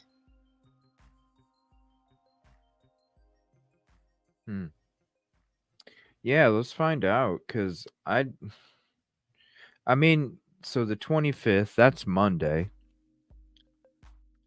And it's Friday right now. So really, if she was gonna get out on bond, she would have had to do it this afternoon, right? She can't do it, or could she? Yeah, because you have no. No, you can. I mean, usually now it's a small town, but even with our small town, they get them out all different times. You can call a bail bondsman. We have some that are open 24 hours, but the thing, and I actually have a friend. I wish I could ask him right now. He used to have a bail bondsman company, but he quit after a few years. He's like, I'm tired. I was tired of getting up at 3 a.m. to go bond somebody out, because that wasn't his only job. But, even when you start the bail bond process, like, you can have a bondsman sign off and say, yeah, we're going to bond him out, but it might take an additional 6 or 8 hours for the paperwork. Depends on what's going on in the jail and how soon, and with the bondsman. You got to do a whole lot of stuff. And then we always check before they bond out.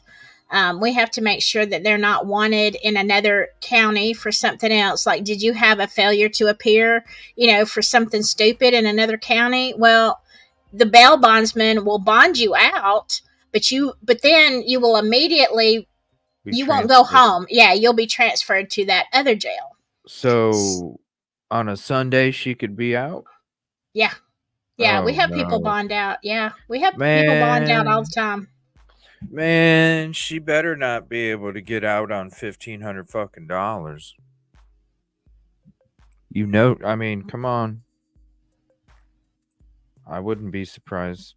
So what? She's unemployed and doesn't have means for money, but doesn't mean that one of her family members doesn't think she's fucking innocent and will do whatever to get $1,500 so she can have some of her freedom before she. Yeah, I don't know what, but I will tell you this. I've been very surprised at people who commit serious crimes, even crimes against children, who are able to bond out. I'm like, why? Why did they even let them bond out? Right. This makes no sense to children. me. Yeah, it's our damn children. It's our future. Right. Yeah, we had a case just this past week of a woman, and she says it was an accident. I mean, the child is alive, so that's good. But she basically drug him on the side of the car. It was kind of disciplinary, but then it was kind of a long story. But she said it was an accident, blah, blah, blah. And, we think, oh, she's going to be with us for a while because this is a, very serious charge of harming a child. And I mean, she was able to bond out, and I'm like, well, I don't know who made that decision, but they didn't ask me.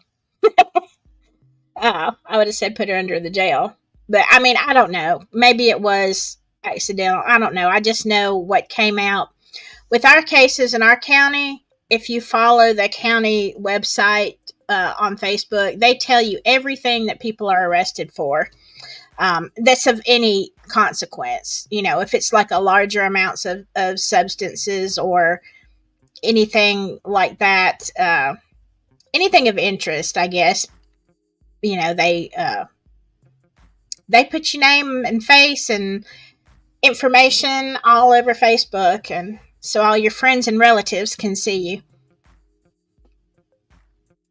Sent me a link, and hold on one second. Sorry, this thing's going off like crazy here.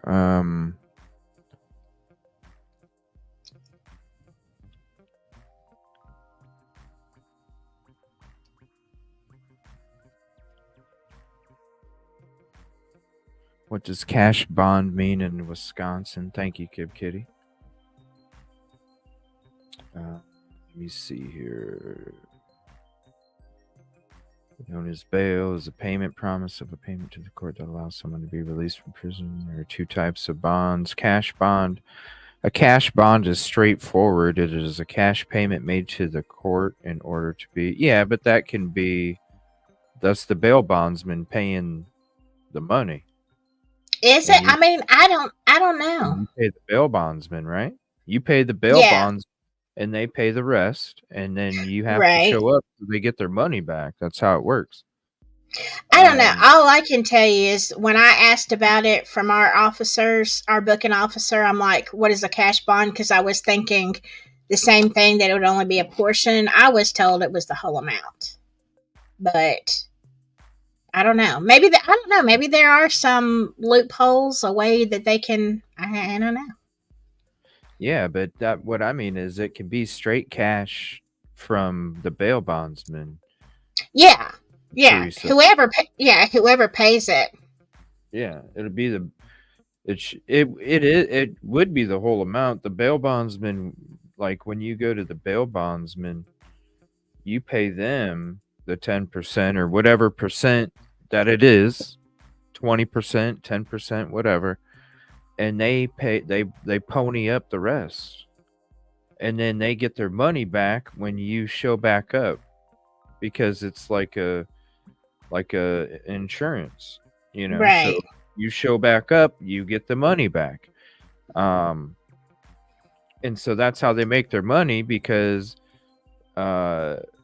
then they also make the money off of the 10 to 20% that they get to keep, plus they get to keep the money that they ponied up. So that's how they make their money. And then what they don't make their money if the people don't show up, because then they're out of their money, and that's why you get like Dog the Bounty Hunter and shit. Yeah, I was just gonna say, then they call the dog on you. Right. Actually, Dog and Leland have been in our area a whole lot of times, lots of times. Oh yeah. I've never got to meet him though, because the stinking officers won't tell me. Oh, they don't have bail bonds in there, huh? Yeah, well, no, like when somebody's doesn't show up and they've got a huge bond. Yeah, a lot of times we've had Dog there and Leland there, and I'm like, dang, y'all, I tell you all the time, I want to get my picture taken with one of them. And they're like, oh, I'm sorry, I forgot. Like, yeah.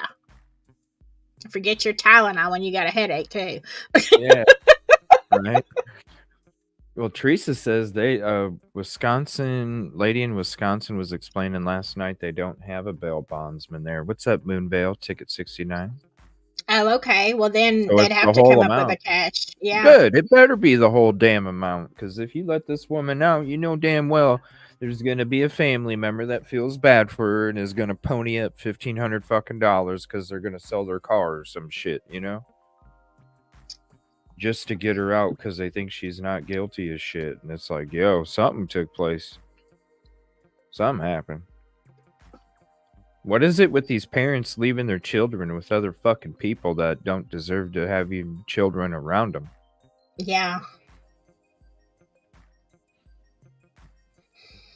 Sad. Let me see here. So this is that court hearing. This is the mother, and then the caretaker. Here's the link for this. We're gonna watch it again. It's just a little 20-minute court hearing, but it's interesting the stuff that they say in it, the little keywords that they're talking. Is it full screen? There we go. All right, give me 1 second. And I don't know what this person on the iPhone was doing. They were like painting and stuff the whole time, and they didn't even... What? Yeah, they didn't even contribute I thought they were there as a witness or something, but they didn't even contribute. They just kept painting and looking at their phone. So I don't know what that. It just says iPhone. I don't know what that means. I want to see another cat lawyer. You remember that video during Yeah. COVID? That's the Yeah. funniest thing. I am Yeah. not a cat. Yeah. Yeah, it's like a Zoom Google thing or Yeah. whatever. But Yeah. with the attorneys, there was some kind of case. I'm like the guy is like, I am not a cat. Like, Yeah. seriously.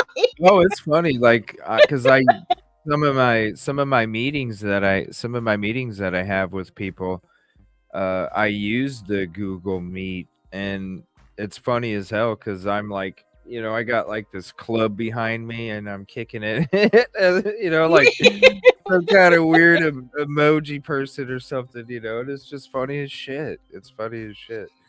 Oh yeah. I was like, Well, man, I I was.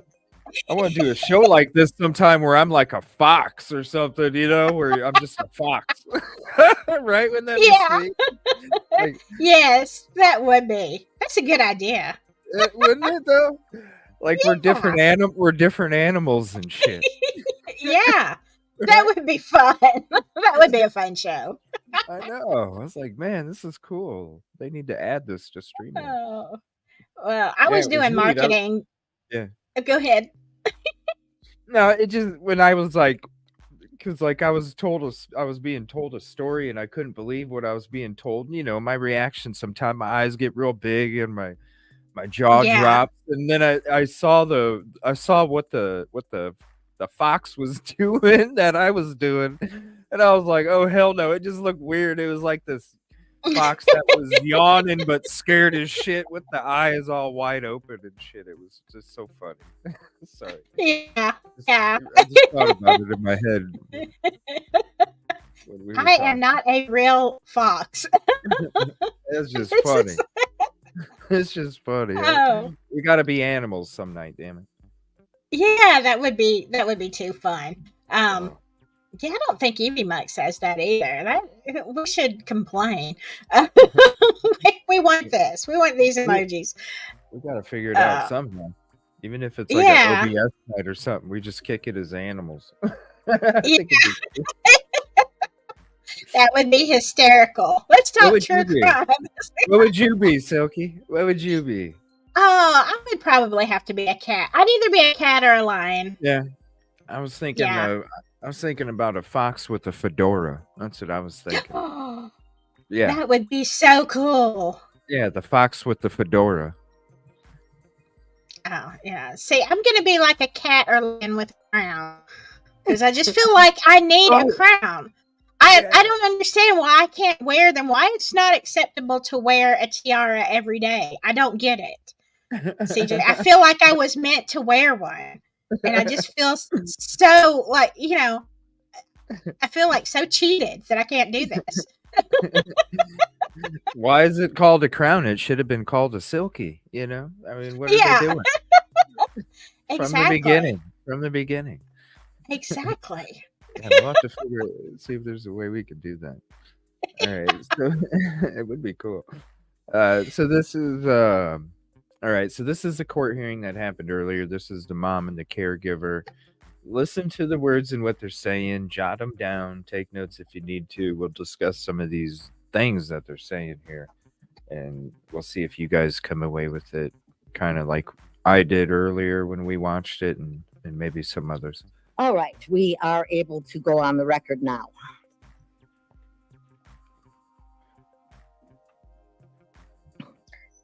These are the bond hearings for Friday, February 23rd.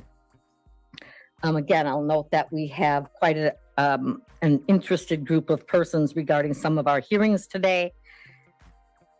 If additional people do sign in and are in the waiting room, I'll let them in. They may miss what we need, what they want to see, but that's the best way I can accommodate everyone. Anyone who arrives late will not have heard that. I would prefer them to be watching via the live stream. So I'll have to let them in.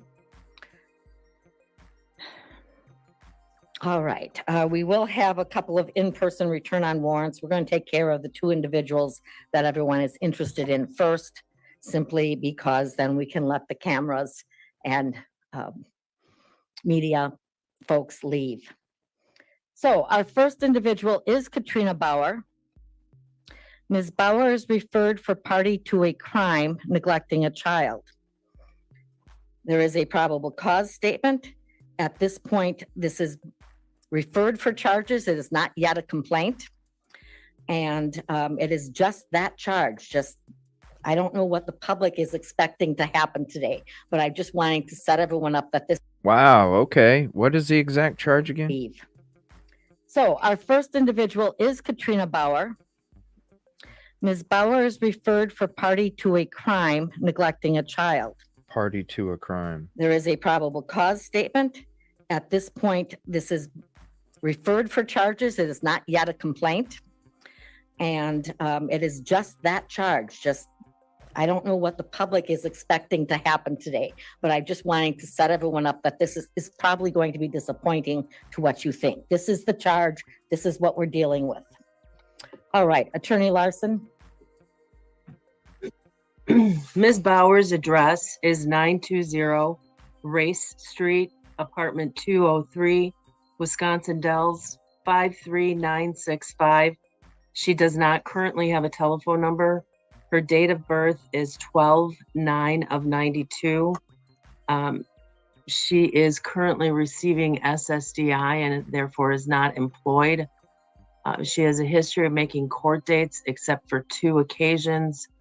In 2017, she had a bench warrant issued, but 2 days later it was withdrawn without a hearing. Then she had another missed court in a CT matter, and that was restored to a signature bond within a week. All right, thank you. We'll hear from the DA, and then my understanding is there are some victims that wish to speak. They do have a right to speak on the subject of bail only today. And then I will give Attorney Larson the last word before I make a decision. Attorney Labrie. Commissioner, the state is asking for $15,000 cash bail. We're asking for no contact with the co-defendant, Jesse Vang. We're also asking for no contact with any children under the age of 18. Judge Dietz has already found probable cause. That was done yesterday with an affidavit submitted to the judge. So probable cause has been established by a circuit court judge. The state feels that the cash bond is warranted based upon the facts that are listed in the affidavit before Your Honor, as well as the fact that she intentionally sent that child for disciplinary reasons for more than a week to the residence. She was aware of the tactics used and the lack of care provided. This was an intentional thing by her. And on at least 2 occasions during interviews, she has provided false information on her whereabouts during the past week. So there is a concern of providing false information to officers. So there is additional charges of obstructing that will be coming. She does not reside in Manitowoc County. She does have, as Attorney Larson referenced, some prior matters. She has 17 CT 752 out of Outagamie County, where I counted 4 missed court appearances. February 1st, 2018, where a bench warrant was authorized. That was returned on warrant February 9th. May 16th, 2018, bench warrant was issued. Return on warrant was May 23rd. On August 14th, 2018, failed to appear for the plea hearing. Bench warrant authorized. Return on warrant October 19th. November 6th, 2018, failed to appear. Bench warrant returned on November 15th. Then in 17 CT 236 out of Outagamie County, there was a missed court on June 21st. The return on warrant was June 23rd. She also had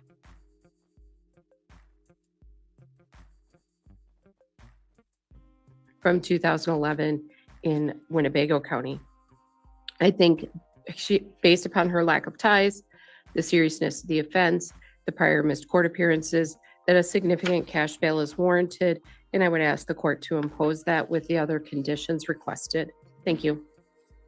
And I'll just review. It was the no contact with persons under the age of 18 and no contact with the co-defendant. Correct. All right, thank you. All right, so at this point, the victims that wish to speak can come up. You need to come up to one of the microphones. You do not need to identify yourself.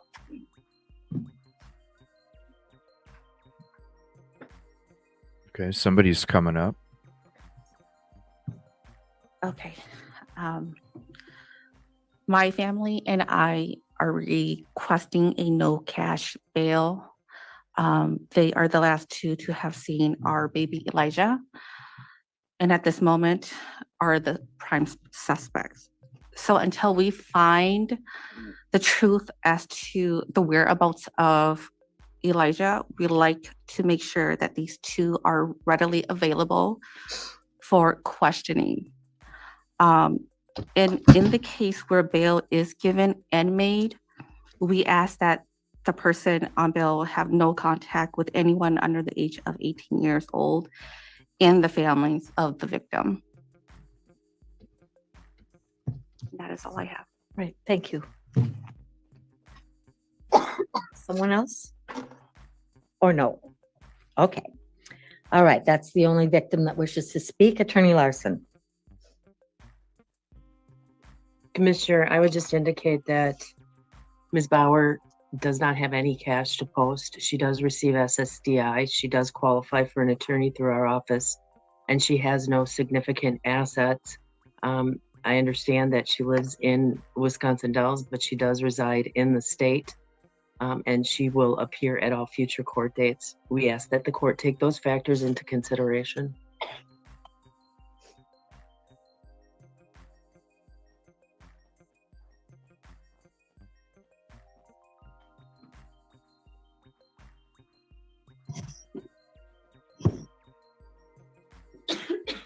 This court has neglect charges before it fairly regularly.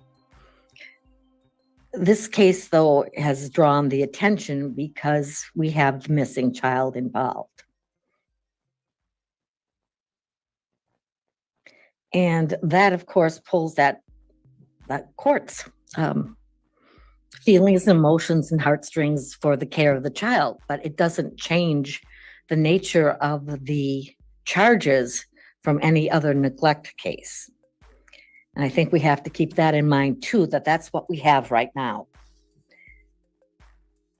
I've seen the probable cause statements. I know there's more specifics about the alleged behaviors, tactics, as I believe Attorney Labrie referenced it.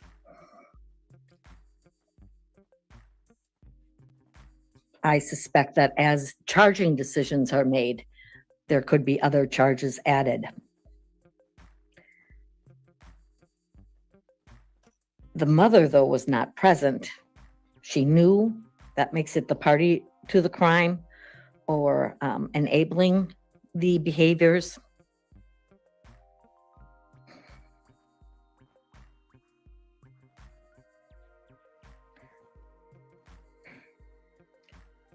She's having a hard time. The lack of immediate ties to the community. She's having a hard time reading that. Is that why you guys are saying that's when she's reading his previous? Maybe. Because she definitely seems like... It's kind of like when I was reading... like earlier this morning, I was reading the obituary for Audrii, and there's a couple times I had to like not say a fucking word, otherwise I was just gonna lose it. You know? Yeah. Oh, yeah. Just because I was reading it and I'm like, oh shit, you know, like it just hits you a certain way. Mm-hmm.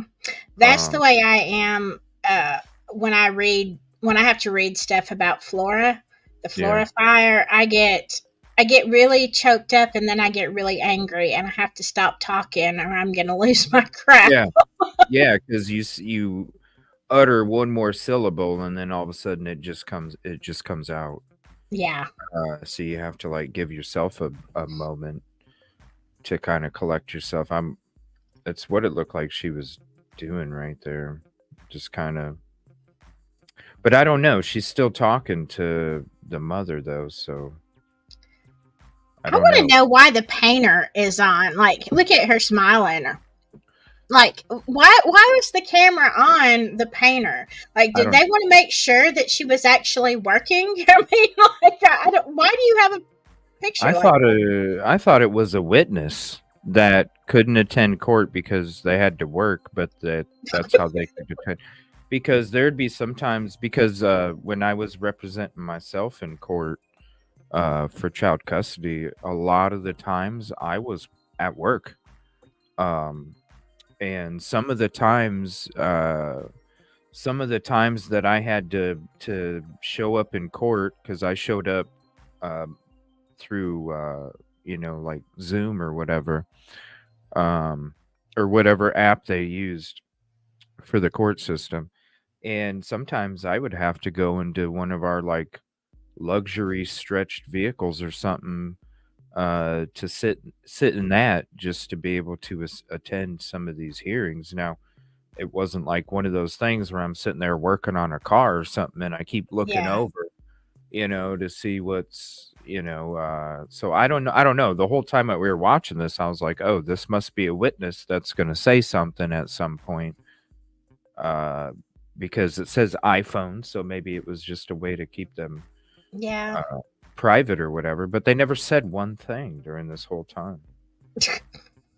I don't know. That's just weird. I mean, I'm looking, like, I'm trying to listen, and I'm, because I'm ADD, I'm over there watching her paint. Yeah, I know. When I first watched it, I kept watching it myself. Excuse me, I kept watching it myself, and I was like, yeah, I kept seeing them laugh. I'm like, what are they doing? I get caught off guard too. That's why I missed some stuff when we go through it the first time and we go through it again, and I'm like, oh shit, I missed it. Because I'm either getting the next thing ready or focusing on shit like that. It was tough to read it. It was tough. What's up, Yelly? This court hearing, sorry, just popped in, thought I was hallucinating. I don't. Yeah, have you ever had a painter show up in your court Zoom? Man, Oh my gosh. that's a T-shirt for a lawyer. Have you ever had a painter show up in your court Zoom? Not for me, for you. There you go. There's a free T-shirt. Yeah. At least it's not a fox in a fedora, so that would be really distracting. and then you can have the silhouette of somebody in a hard hat with a paintbrush. Right on the back. that glitter, the glitter. I was thinking, man, this courthouse is tough. I wouldn't want to work for them. We're going to keep you on camera all day, make sure we're getting our money's worth. It's like 1,500 people. It ain't big at all. Oh my gosh. So I don't know. It's weird. But yeah, I don't know. It's when she gets kind of like, I don't know if she's looking at his paperwork before they get to him or something. I don't know, but it seems like she's like kind of like getting caught off guard as she's reading some more stuff or whatever. But I don't know. We'll take a look at it again and see. And I'm going to see if there's any more new updates too. I'm not seeing anything on any other cases so far. It's for the care of the child, but it doesn't change the nature of the charges from any other neglect case. And I think we have to keep that in mind too, that's what we have right now. I've seen the probable cause statements. I know there's more specifics about the alleged behaviors, tactics, as I believe Attorney Labrie referenced it. See right here. I suspect that as charging decisions are made, there could be other charges added. Because she's seeing the tactics. The mother, though, was not present. Right. She knew. That makes it the party to the crime or enabling these behaviors. She wasn't present, but enabling. See, she's shaking her head a little bit, looks up and sighs. Yeah, she's seeing what the hell happened to this kid. She's seeing what happened to this child. Party to the crime. Here, I'm gonna take our faces out. I'm gonna zoom it all the way up for you so you can see this lady. Look at her face. Watch her face when she does this. Or enabling the behaviors. There could be other charges added. The mother, though, was not present. She knew. That makes it the party to the crime, or enabling the behaviors. Enabling the behaviors. She shakes her head, sighs, Yeah. looks up, looks Yeah. back down, pauses again. The lack of immediate ties to the community are something I can consider. The likelihood that there would be additional misses. While the family is saying low cash bail, they want the individuals to be available. If they're in the jail, potentially they are available.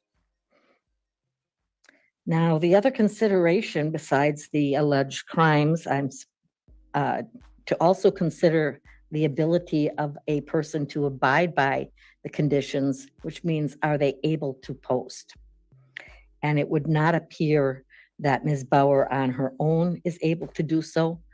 I do not know if she has resources as she reaches out to her extended family that would be able to assist her in posting bond. I thank Attorney Labrie for mentioning that Judge Dietz had already taken care of signing the probable cause statements. There's no doubt that the information does meet that standard. I am going to set cash bail. At this stage, the $15,000, while substantial, is also appropriate. I'll set that amount with the two conditions: no contact with any persons under the age of 18, no contact with the co-defendant, Jesse Vang. And everyone knows the name, so I'm just going to use it. I don't think there's any point, and we don't usually protect the co-defendant. We've been putting the names in the documents. Now, the next hearing will, of course, be on Monday, following usual practices. I don't know where we'll be on Monday, but for court, that will be in branch.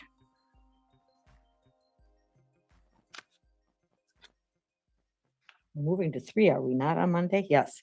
February 26th, 1:30, branch 3. Failure to appear, a warrant would be issued. You have the right to be represented.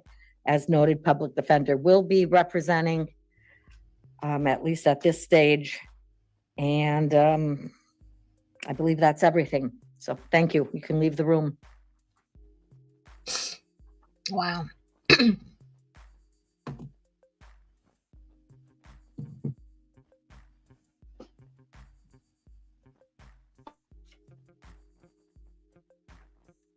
And then Chong Li shows up for no reason too for a little bit.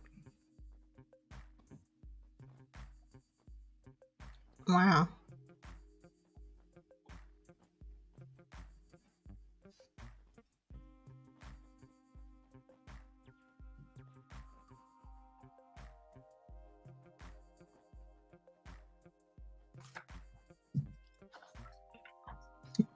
They're waiting for Jesse to show up here. Okay. Does anybody have Jesse's record? Katrina, let me see here. And Caddy sent me something. All right, we are prepared. We'll go back on the record. This is We're Jesse going to go Vang. into after this. Mr. Vang is referred for child neglect. There is a probable cause statement. I'll just jump ahead and assume that Judge Dietz signed probable cause on this matter as well. I don't have that copy. That is the only charge here as well today. Attorney Larson. Mr. Vang's address is 3918 Mishicot Road, apartment 2 in Two Rivers. His phone number is 920-242-4289. His date of birth is 1/4 of 84. He is currently self-employed. I looked at CCAP over the past 10 years. There was a 2012 case. There were no misses. It also appears that he's on a federal detainer or federal supervision. I had heard that bit of information as well. Federal detainer. Federal detainer, federal supervision. What? I don't know what does that mean? I don't know. Does anybody know what that means? Federal, was he on a visa? Is that what that means? He committed a federal crime? He's not registered. Does anybody have his sheet we can go into after this? Let me know. What the? Oh, Attorney Labrie? Commissioner, the state is asking for $20,000 cash. We're asking for no contact with the co-defendant, no contact with any children under the age of 18, as well as absolute sobriety. The defendant, as the court had noted, probable cause has been found by Judge Dietz already. He was the actor that was here in the community dealing with the victim and utilizing the discipline and the tactics as well as the lack of care. I think there is sufficient probable cause that has also been confirmed by the judge in the affidavits that have been submitted. I am concerned about his appearance in court. He has recently been convicted in 2017 in federal court of conspiracy to distribute methamphetamine. He was incarcerated for approximately 6 years as a result of that and was on supervision when this occurred. I believe there is currently a hold, but that is also being reviewed. He does have prior record in addition to that. He had an OWI first in 2023. In 2007, he had felony bail jumping out of Outagamie County, where aggravated battery and battery were dismissed and read in. He failed to appear for his arraignment on May 23rd, 2008, and the return on warrant was May 22nd, 2009. So he failed to appear for court and did not return for a year later. He also has from 2007 a disorderly conduct, 2006 resisting obstructing out of Outagamie County. That same year, possession of cocaine as second and subsequent out of Outagamie. In 2004, delivery of cocaine out of Winnebago. That same year, possession of cocaine out of Outagamie. In 2002, battery by inmate. Also that same year, a child abuse out of Outagamie County, as well as a fleeing an officer. He has been incarcerated a significant amount of time over the past several years. He also, while on state supervision in the past, has had three separate abscondings in 2009, 2004, and 2003. He has contacts or family in California, Michigan, and Minnesota. So he does have resources outside the state of Wisconsin. I think a significant cash bond is warranted. I would ask for the $20,000 cash with the no contact with the co-defendant, no contact with any children under 18, as well as absolute sobriety. There was a reference in the probable cause affidavit to consumption of alcohol, so I would ask for that condition as well. Attorney Labrie, I just want to verify my understanding. This federal detainer is based upon an supervision, so it's much like a probation hold in Wisconsin? It is similar, but he does have rights to a hearing, and I believe there was a hearing today. I don't know the results of the hearing. All right, thank you. Okay, at this point, if the victim wishes to speak on this case as well, or if there's another victim, this would be the time. No one has to, but this is the time if you wanted to. All right, You think that? Okay. All right. So, Attorney Larson. Commissioner, the misses and that Ms. Labrie cited occurred over 15 years ago. Typically, we wouldn't take those into consideration.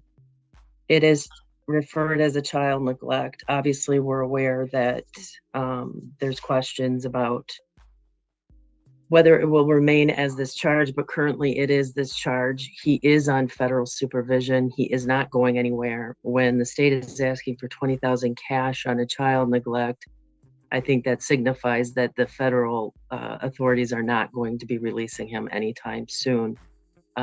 He does qualify for an attorney through our office. One will be appointed, but we are asking for significantly lesser cash.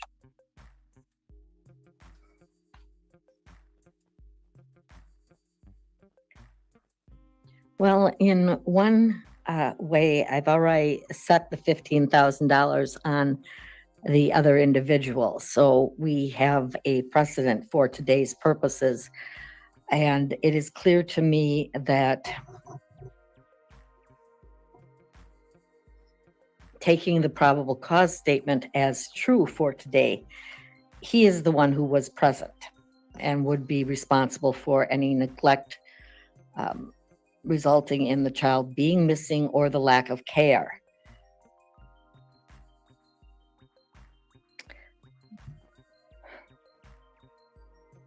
That being the case, we'll set the $20,000. He again. also has a greater ability to flee and not appear. I don't know how the detainer will work. The $20,000 cash, absolute sobriety, no use of alcohol or drugs, any kind, anywhere, in any amounts.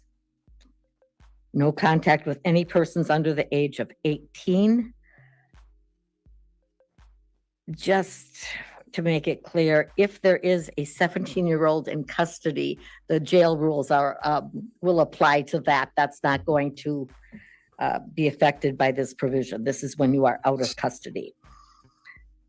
Additionally, no contact with Katrina Bauer. Violation of any of the conditions would be grounds for additional charges. The initial appearance will be February 26th, 1:30, branch 3. Failure to appear, a warrant would be issued, and you do have the right to be represented by a lawyer. With that, you may leave the room. Now, that is the end of these two cases. I am going to allow the victims, everyone stay seated. The victims may leave the room with the victim coordinators first.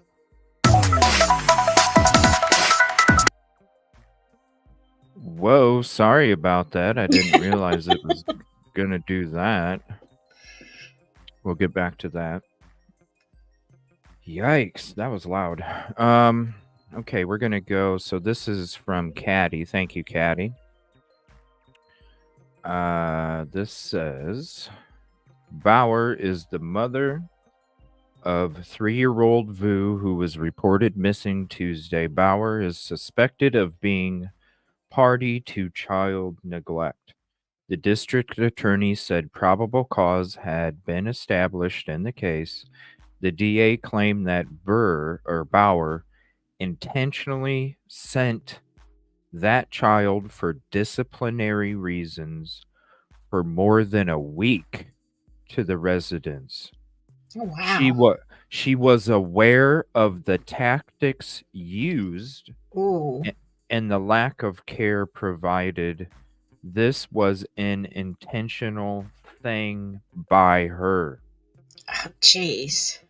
The DNA said that Bauer gave false information about her whereabouts in the past week.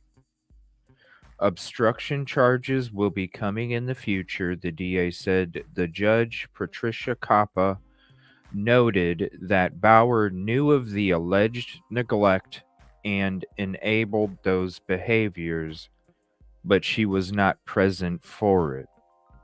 This dude beat the hell out of this kid, and it went too far.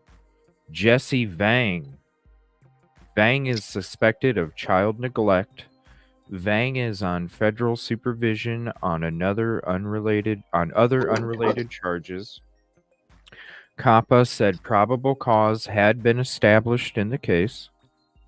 The DA claimed that Vang was the actor that was here in the community dealing with the victim and utilizing the discipline and the tactics as well as the lack of care. I wonder if they starved him.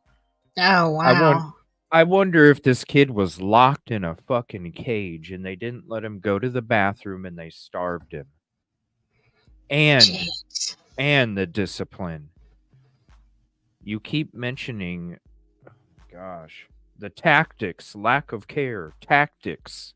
Yeah. To me Oh that my sounds God. like they caged this kid for a fucking week. Definitely some kind of torture, I would think.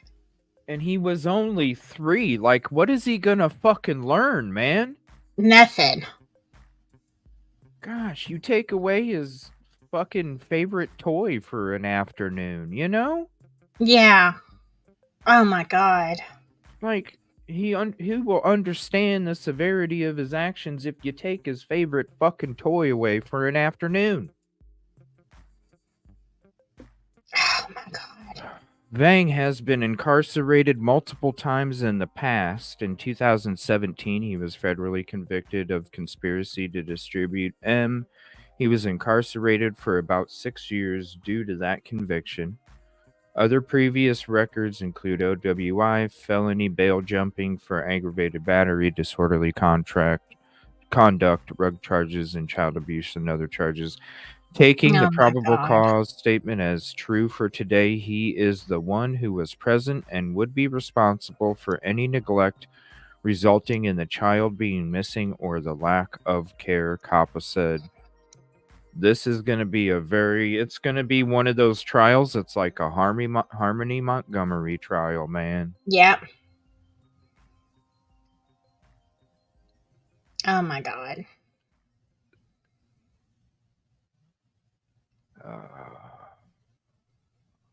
Boy, hold on. Okay, so here is the Facebook group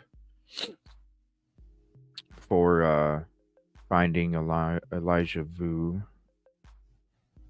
3 years old. What is he Look going to at learn from that? You know what I mean? What is he going to learn from that? You take his favorite teddy bear, Yeah. just for an my- afternoon. Just for an afternoon, take the teddy bear and then he'll understand. Like, what the hell? Look at that little face. You know what I mean? You Yeah. take his teddy bear for an afternoon. That's it. Yeah. Her daughter's in foster care. How did she have custody of him?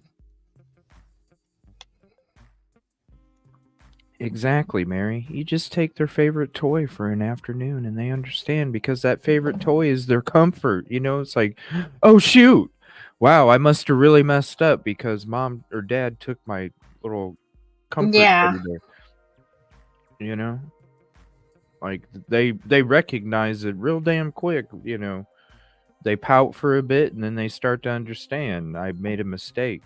I touched a hot pan when mom said not to touch it and I accidentally, you know. Yeah. Hot. Yeah, you got to be accountable. You're teaching accountability. You're teaching them how to be a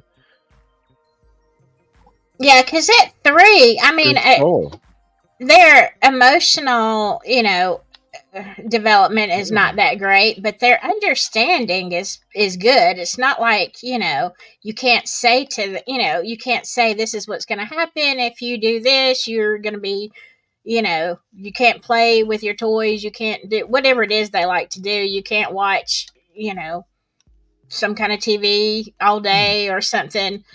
They understand that at 3. So why would you need some kind of disciplined tactics for this kind of thing? For a week. You know, he was probably, if a child is acting out like that, where you need to, it's probably because it starts with you, mom. Yeah. Maybe you should show some more love to your fucking child, and maybe he wouldn't be acting out because he's not getting the love that he is requiring. You know, they look up to us. it's like when you see ducks walking across the road. The little ducks look up to the mama or papa duck walking across the road. They look up to you, and so when they don't get the love that they need, that's where a lot of the acting out comes from. Is because they feel like they gotta act out to get the attention that they're not getting that they should get. So they act out to get the attention. Yeah.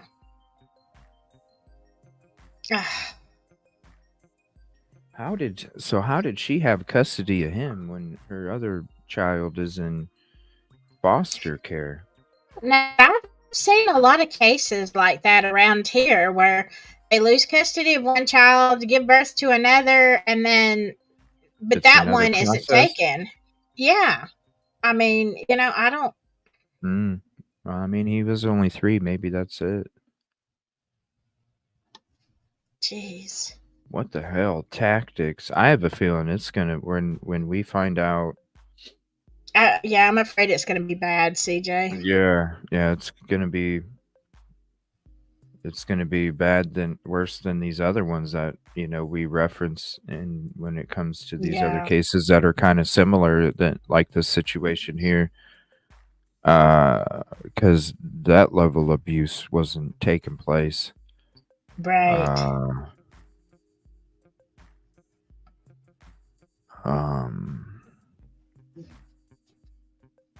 And the mother knew. I mean, it would be one thing. It would be one thing if you left your child with a sitter and you didn't know. You left your child with a sitter, and for whatever, reason, you thought they were a good person. And, a lot of these nanny cams have, caught people that seem to be great, caught them abusing their children. You could see where that could happen to a mother, having no idea that something was wrong. But then, this one has lied about her whereabouts and everything else. It's like, yeah, because you probably know what has happened to him. Yeah. And I understand why it sounds to me like dude went too far. And it sounds to me like a Quentin Simon kind of thing. Dude went too far. Because she said a week. That's how long she hasn't been around. And it's been a week. So that kid went through a week's worth of the tactics. And I think it went too far. And I wonder if he was autistic as well. I think so, because Katrina, she sent me some stuff in about a Facebook group about the mom posting about her daughter. Yeah. Being autistic. I had a friend, a really close friend, who had a son, and I mean, he was the sweetest, most social thing up until he turned 2 years old, and then it's like he flipped a switch, and he was almost impossible. She was great. I mean, she was a great mom, and I don't know how she did it. She ended up moving from here to Ohio to get him some treatment. The whole family moved, and Wow. where he could be at a center that could really help with him. But I had never seen anything like it, a child flip that quickly. And he was autistic, like really autistic. And so I saw that when I would go over to her house, I would see the struggle that she was having with him. And I was like, oh, dear God, I don't know if I could do this. But here's the thing. If you've got, and let's say that the mother has 2 autistic children that are very hard to handle. I mean, there's enough information out there that if you can't handle your children, you can, call CPS and ask for help. I'm not a big fan of CPS for a lot of reasons, but, in a case like that, all you have to do is ask for help and say, look, I'm losing my mind, Mm. I need some coping skills. I need I need some training, whatever. Man, now she's probably 6 or 7. Olivia, Evon, I used to live wow. next to them when they lived in Wisconsin Dells area. It was Elijah, his sister, and the mother. I'm not making any assumptions, but Katrina would often scream and yell at them and grab them harshly when they would do something wrong.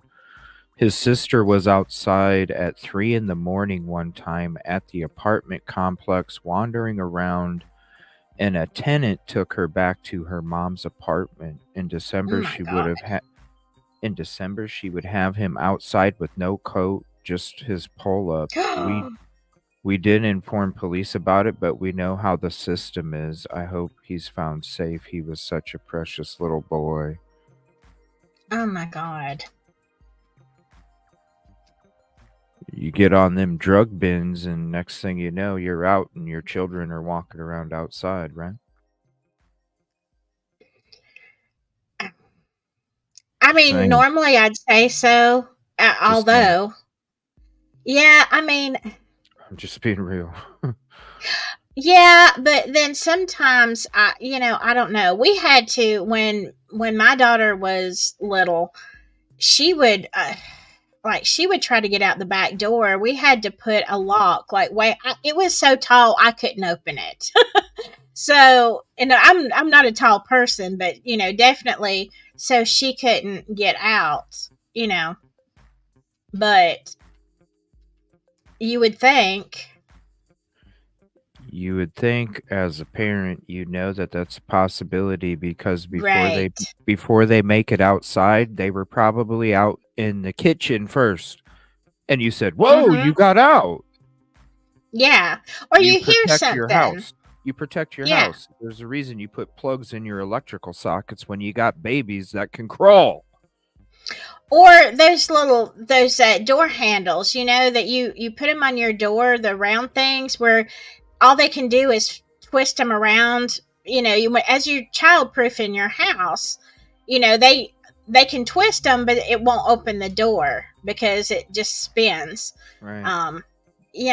That kind of thing. I mean, I always made sure. I think all of my doors had double locks, like the slide lock that was high up that I knew none of my kids could get to. Because I don't remember using those door handles, but that was something I definitely. I mean, I've got 2 sons and a daughter, and I mean she was probably worse than my boys for pulling shenanigans like that. Yeah. So, you have to watch them every second, and you have to childproof your house. So Yeah. how do you not know? Oh, God. You would have to, You would I mean, but this right here, this is straight up neglect. I mean, 3 in the morning. Yeah. A kid being out there in a pull-up in December. You just don't give a fuck. That is beyond. It leads me to believe that you're passed out in the fucking bedroom or on the couch, and drugs are probably laying out, and the children are just walking all over the fucking place because you're too knocked out wherever the hell you're at. Yeah. And unfortunately, I have known some mothers who had addiction problems who that happened to. Their kids would be outside running around. But now the part where in December that she would have him outside with just his pull up on, that is not neglect. That is abuse. Yeah. I mean, you're not stupid. In Wisconsin, you know what I'm saying? It's so close to Canada. It's close to Canada. Well, we have some warm days here in December in Alabama, but it ain't never warm enough in December, even here, to just wear a pull-up. Ever. Think of Toronto. Oh Think of my Toronto, God. because that's basically the same, the same spot on the globe around the same latitude or whatever. when it comes to the temperatures, and then you're talking about the lake, which you get even, when Mm-hmm. the snow off the lake ain't no joke. You're No. talking, it's in December, and they called people. I don't know, something. Yeah. How did they? This is another one of these things. Like, did this fall through the cracks too? You already. I don't know. I'd have to see when all this stuff. Like, when was this? When was this? It doesn't have a date. 40 minutes. I don't know when that was. Yeah.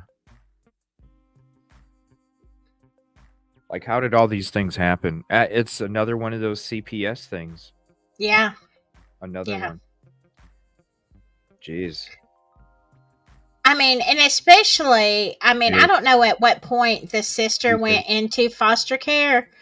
I mean, was the sister already gone when the other one was outside in his pull up? Or because once you have an open case and you get another call, from somebody saying, hey, the other kid is being neglected, I mean, they should, I don't know if that was the sequence of events, but maybe they didn't take a picture or video and there was no proof, so there was nothing that they could do about it. Yeah, that's true too. So keep that in mind, everybody. If you do see something going on, take a video. Take a photo.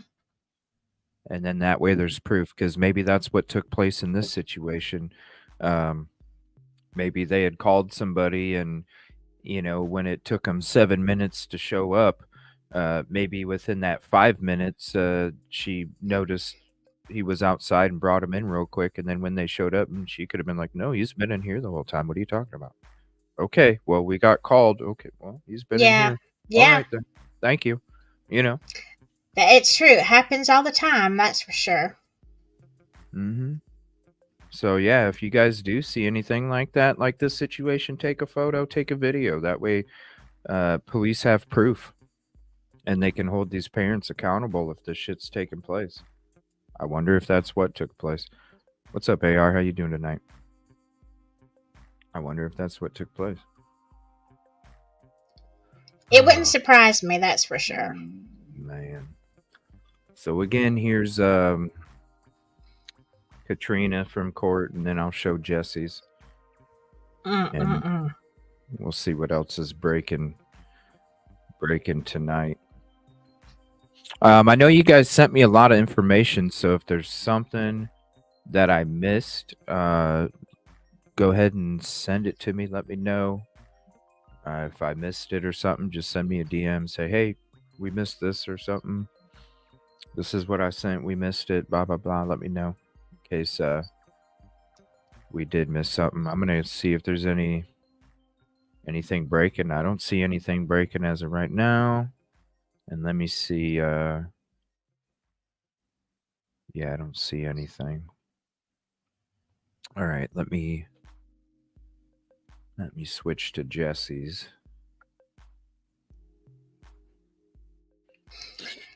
See, I don't know. I don't understand. How do these people have these other individuals around their kids when they have charges for child abuse? And, it's a good question. Why? And, this one, at least one of these have substance charges. So, I mean, if you're past, I'm just saying, I know that some people can change, but we're talking about kids. It's one thing if I want to be, around somebody, or if I have a friend who has a history, my kids aren't there, that's my choice. I'm taking, my own chances. But when you have kids, the first thing that I was always, hyper vigilant. Like what kind of people? I didn't leave my kids with anybody but family. Yeah. Yeah. And sometimes, you don't even, you're not even sure about family, Exactly. Yeah. But, I didn't have my kid. If I was in a situation where there's a group of people and you don't know, and you're in a group of people, who's who. My kids, like my boys, never went to the bathroom on their own. God, they were probably like 12 years old, and I'm standing outside the door at Walmart. Like, they went into the men's room because I felt like they were old enough. But I mean, because nobody wants them in the women's room at a certain age. But I'd open the door, CJ. I was that mother, and I would, if they took longer than I thought, I'd open the door and yell in there, "Hey, so and so, are you okay? What you doing? Mom, I'm fine." But I was like, like they could be assaulted in the restroom at Walmart. You don't know. Yeah. Yeah. And Exactly. You gotta, and like any parents out there too, like if you have a young child, walk in that bath. There's so many people. There's so many fucking creeps these days, people, where their child goes into the fucking bathroom at some public place, and then all of a sudden you see some other person that's not the same sex walking out there like, "Oh, sorry, made a mistake." The fuck you did? Yeah. Yeah, I would usually make Check mine the wait. bathrooms. Yeah. check the Exactly. Yeah.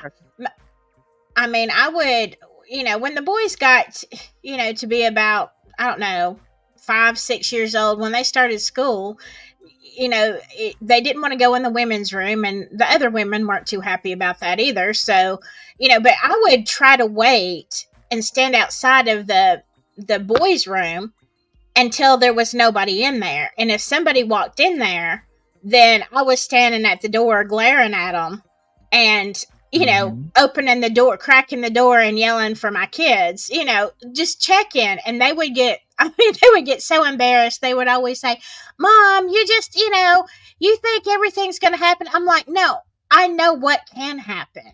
I know."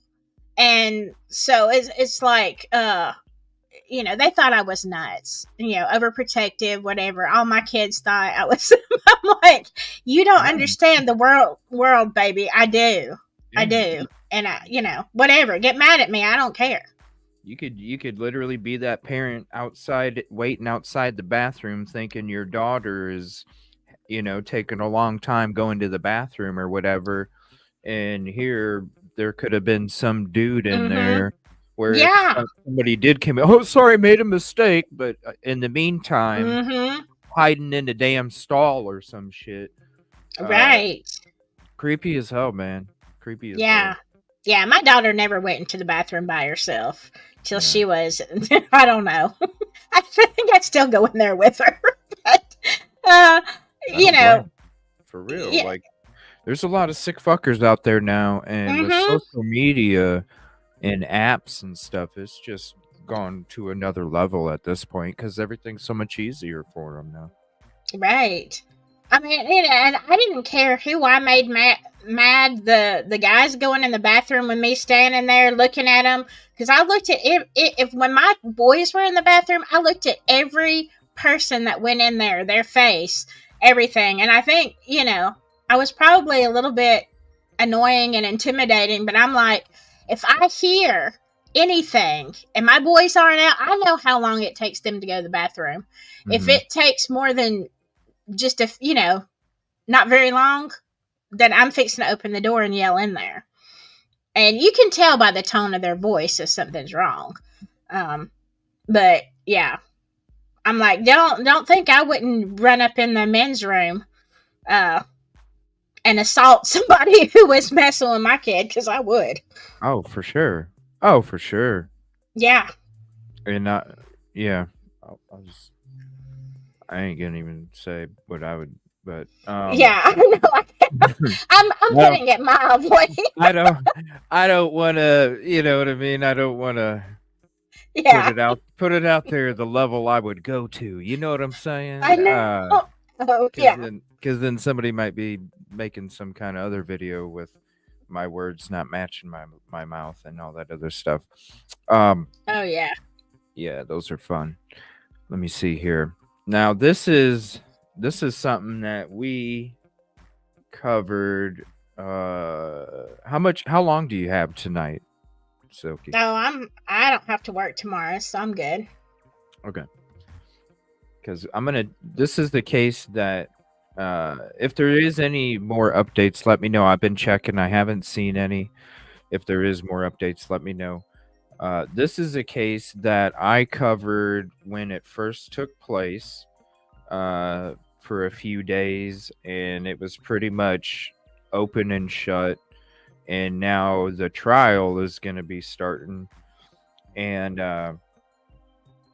the dude wants his confession thrown out. So if any of you guys have been paying attention to the Chad Doerman case, where that's the dad speaking again about shit against children here. This is the father in Ohio that unalived his 3 sons in the frickin' front yard of the property right across the street from the fire station for the local town, and it was all in the front yard, and he sat there on the front steps while they showed up. Yeah, I While covered he- that case too. Did I ya? did one video. Yeah. Yeah, Mhm. while he's being arrested, he's walking away. Yeah. Looks over at his frickin' sons laying in the lawn. Yeah. Oh my God. With no remorse. Yeah. That one tore me up. That was one that I did the one video on it, and I'm like, I can't do this one. Mm-hmm.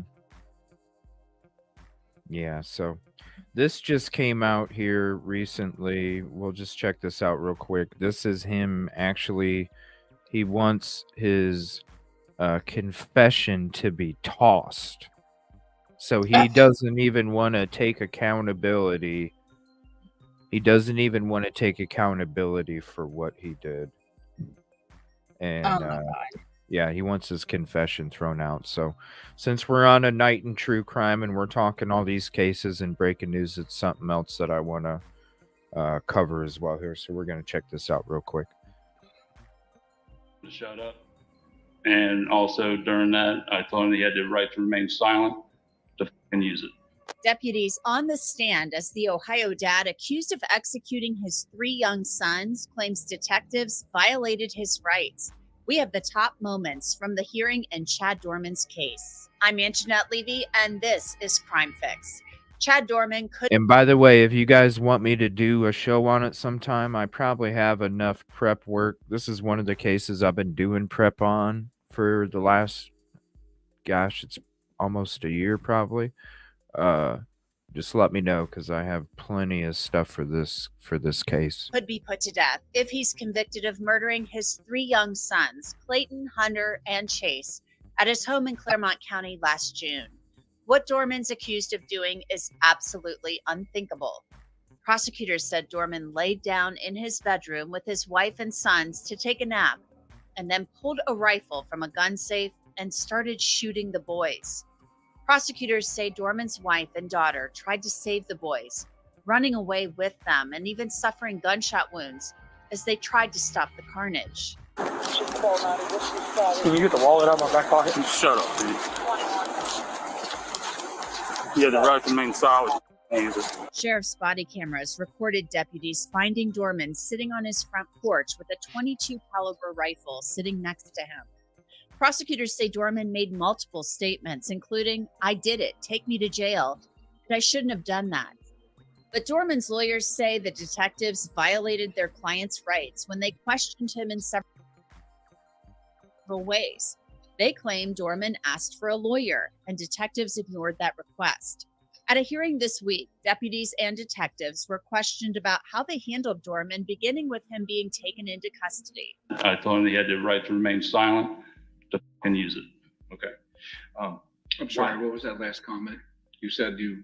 I told him he had the right to remain silent to use it. Okay. And did he respond to you, sir? He did. And what did he say? Yes, sir. Okay. And what did you take that yes, sir to mean? That he understood I didn't want him to talk. So after Doerman arrived at the sheriff's office, he was placed in an interview room.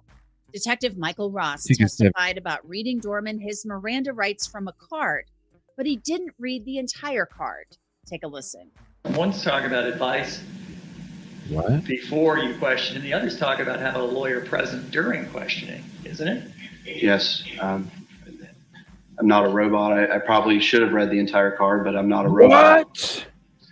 What? What the fuck? I probably should have read the entire card, but I didn't, bro. That's why they printed on a fucking card, because people kept forgetting the whole fucking. What? Oh my god! I hope he doesn't. Please tell me he's not going to get out of this. Oh my gosh.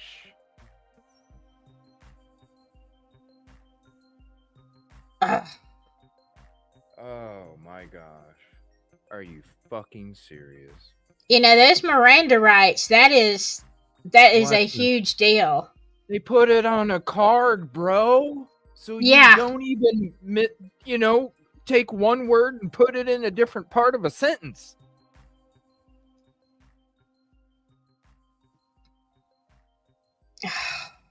I hope not. Even though if that does get thrown out, hope not. I mean, damn, man, that makes me wonder what else did you? I probably should have. When you question the beginning, you have to question the end too. I probably should have. Oh my several god. ways. They claim Doerman asked for a lawyer, and detectives ignored that request. At a hearing this week, deputies and It's on a detectives were card. questioned about how they handled Doerman, beginning with him being taken into custody. I told him he had the right to remain silent to fucking use it. Okay. Fucking use it. Wow, I'm sorry, dude. what was that last comment? Be professional. I told him he had the Yeah, right to remain silent to fucking use it. Be professional. And did he respond to you, sir? He did. And what did he say? Yes, sir. Okay. And what did you take that yes, sir to mean? That he understood I didn't want him to talk. So after You Doerman know what, arrived with the Miss sheriff's CJ, office, he was You I don't would- add emotion into your fucking job either. I'm sorry. No, I mean, I know that you're not supposed to, but I'm going to say that is pretty common. That is a I'm pretty sure it common is. thing. I'm sure it is. That's like, that would be like me going in the boardrooms that I was in, and when I didn't like the fucking pop, instead of me like saying, what do you think about the pop, CJ? Well, it's a little flat, right? That'd be like me going, it's fucking flat. Is that Yeah. professional? No. I mean, No, but when you're, I get it. You know- Trust me, we're humans. I understand Yeah. we're made of emotion. But because that shit can fuck up a case. yeah, that's the put in that problem. position. You're put in that position because you're supposed to be able to do that, right? Yeah. You're supposed to be able to do that. Just like me.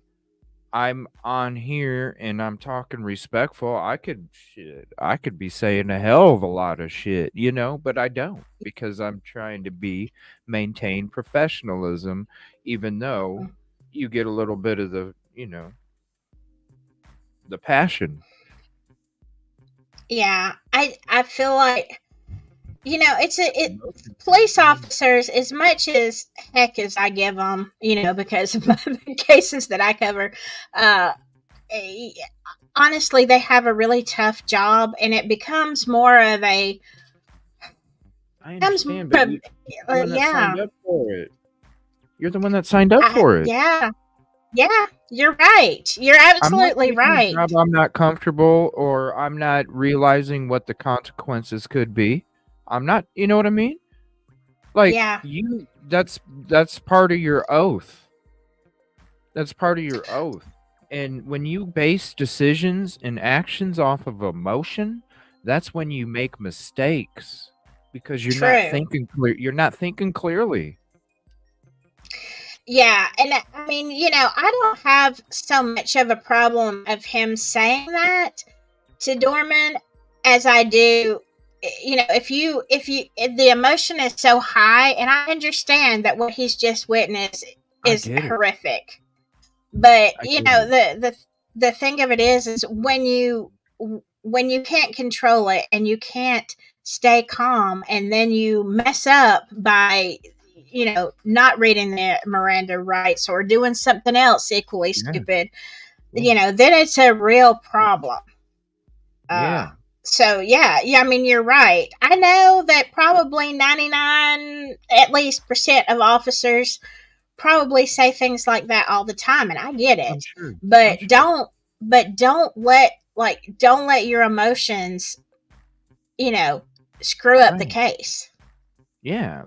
Like I said, that's why that's why anything that I ever choose, I always think of every single outcome that could possibly come from it, and then what comes from the outcome after the initial outcome. That's how I think when I come to all my decisions. I'm not only thinking about the outcome, but the outcome after the first outcome. Yeah. And so that's how I'm able to sit there and compartmentalize everything, break everything down into different sections, and that way, if there is any emotion that gets added, I've already pre-planned that because it's one of the possible outcomes. So that Yeah. way, whenever I make any decisions, I'm always making a decision with a clear mind, whether I have emotion or not. And when that's man, because See, when you gotta be on your P's and Q's, man, because that's when justice gets fucked up. Yeah, and that's one reason that I'm not a police officer. The other thing, even in nursing, I had thought about, trying to get a job at Children's Hospital, and I was talking to a nurse. This has been years ago, and she was saying she used to work in surgery at Children's, blah blah blah.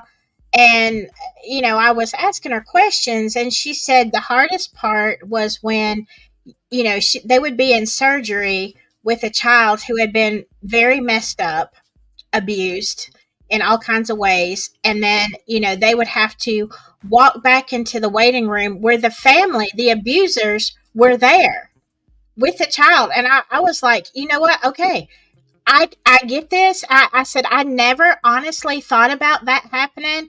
And I will never work at Children's, because if I saw something like that and I walked out into that lobby, it would be assault. Right. Because I could not control my emotions. And so it's like, okay, I can't do this. You brought this to mind. I can't do this for a living. Well, you all saw how passionate I am when we're just discussing this shit. If I'm serious, I understand. I'm not saying I don't understand the human reaction and emotion to it, because I know how I'd be feeling if I was an officer and I showed up at that motherfucker's house and he had the rifle sitting there and he's like, "Hey, can you get my Yeah. wallet out so I'm not uncomfortable when I sit in the car?" Trust me, I'd be wanting to pound the living shit out of this dude. I Mhm. get it. Yeah. I would be, you hear the words I say now when I'm just talking about it. Imagine what I would want to say there. Yeah. But at the same time, I also watch what I say on here too, Yeah. because there's a part, if I'm gonna be on a platform, going like as in YouTube, if I'm gonna be on a platform Mhm.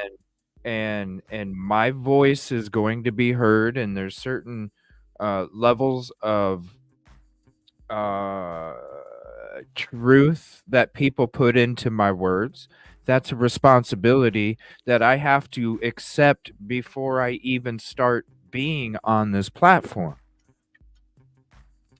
I can't Right. just go run amok with my fucking mouth, because the same kind of damage in a different way can happen from the same example of me going off emotion, saying shit off the fucking mouth. There's plenty of times where I sit there and I go, I'm just going to shut up, everybody, because I understand the platform that I'm on, and I understand there's a professionalism to every part Right. of any job. Oh. There's a professionalism. You know what I mean? Like, Oh yeah. I mean, there's a lot of things yeah. I don't say because it's YouTube. There's a lot of stuff I don't say. Because I know what you're saying. Yeah, you have a certain professionalism that you which is why, like I said, there are certain things I don't talk about because I know you're going to trigger that and it's going to be bad and I'm going to regret it. I have to pull that whole video down. Yeah. Hope nobody recorded it. I mean, we're all human. We're made of emotion. That's one of the things about being who we are and how we're unique, is because everybody's emotion is not one the same. But at the same time, you don't take a job shoveling pig shit if you don't think Yeah. there's gonna be stink, you know? Right. There's things that come along with every occupation. Right. And Yeah. I mean, I agree. I think this one probably, honestly, this one was so bad. Like I can't even fathom. Like, I don't know if anything could prepare you for that. I mean, they see a lot as police officers, and I'm not saying it's right. It's not. look at I that. just. Can you imagine that, right? Trying to be Yes. objective and you're performing life-saving surgery on Mhm. an SA criminal. You know what Yeah. I mean? You could sit there and go, "You son of a bitch, you piece of fucking Yeah. shit." Right? Yeah. When you're but is that, you know what I mean? You don't know. Well, you can say it during surgery because they're completely out. Yeah. They're passed out, but not when he's sitting in the bed, and you're like No. talking to him about the surgery that you got to perform or something, and you're like, Right. and you got to Oh, treat him like I can imagine. Shout out to the trauma surgeon friend. Whew. Yeah, I mean, Ooh. I've had to take care of people in the hospital that were injured, and one in particular was a child SA person, and it was really, really hard for me to go in there and just do the stuff I had to do, change dressings. Sometimes the dressing came off a little hard. It might have been a little rougher, but I mean, it's like, but it was hard. I needed to even walk in that room because I really wanted to tell him what I thought. I had a lot of words. Right. And you remained professional. Yeah, exactly. Exactly. That's what I'm saying. And when it comes to little teeny mistakes causing major waves in these cases, you gotta make decisions that are not based off of emotion. So then these little teeny mistakes don't ruin. Think about Mark Furman. His emotion ruined the OJ case. His emotion during a audio interview with somebody that was writing a book ruined the OJ case. And you saw those victims' families crying and sobbing. You know? It's that kind of shit right there. Emotion. Exactly. And I mean, the thing with this one is, and someone had put up there, I think, that if he had already confessed, then the Miranda rights aren't going to matter that much. And I hope that's true, because I know there have been some cases. I mean, I know when I was studying, criminal justice, there were a lot of bad cases that got tossed right out because they were not read their Miranda rights. Wow. And this guy's like, well, I probably should have. It's on a card. You think? Right? It's on a card. That's why they did it, because people kept fucking it up and bad shit kept happening. Yeah. Exactly. Hey, if you guys can't remember 2 paragraphs, here's a fucking card, okay? Right? Yeah.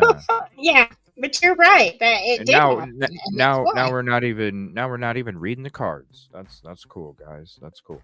Placed in an interview room. Detective Michael Ross testified about reading Doerman his Miranda rights from a card, but he didn't read the entire card. Take a listen. One's talking about advice before you question, and the other's talking about having a lawyer present during questioning, isn't it? Yes. I'm not a robot. I probably should have read the entire card, but I'm not a robot. And then you read, if you cannot afford a lawyer, one will be appointed. Not a robot. If you left out for you. So you're blaming you not being able to read off a card because you're not a robot, you're a human being. Boy, that's some ego right there, and that certainly doesn't Yeah. sound like accountability for any victims. Oh God. I hope this doesn't go badly.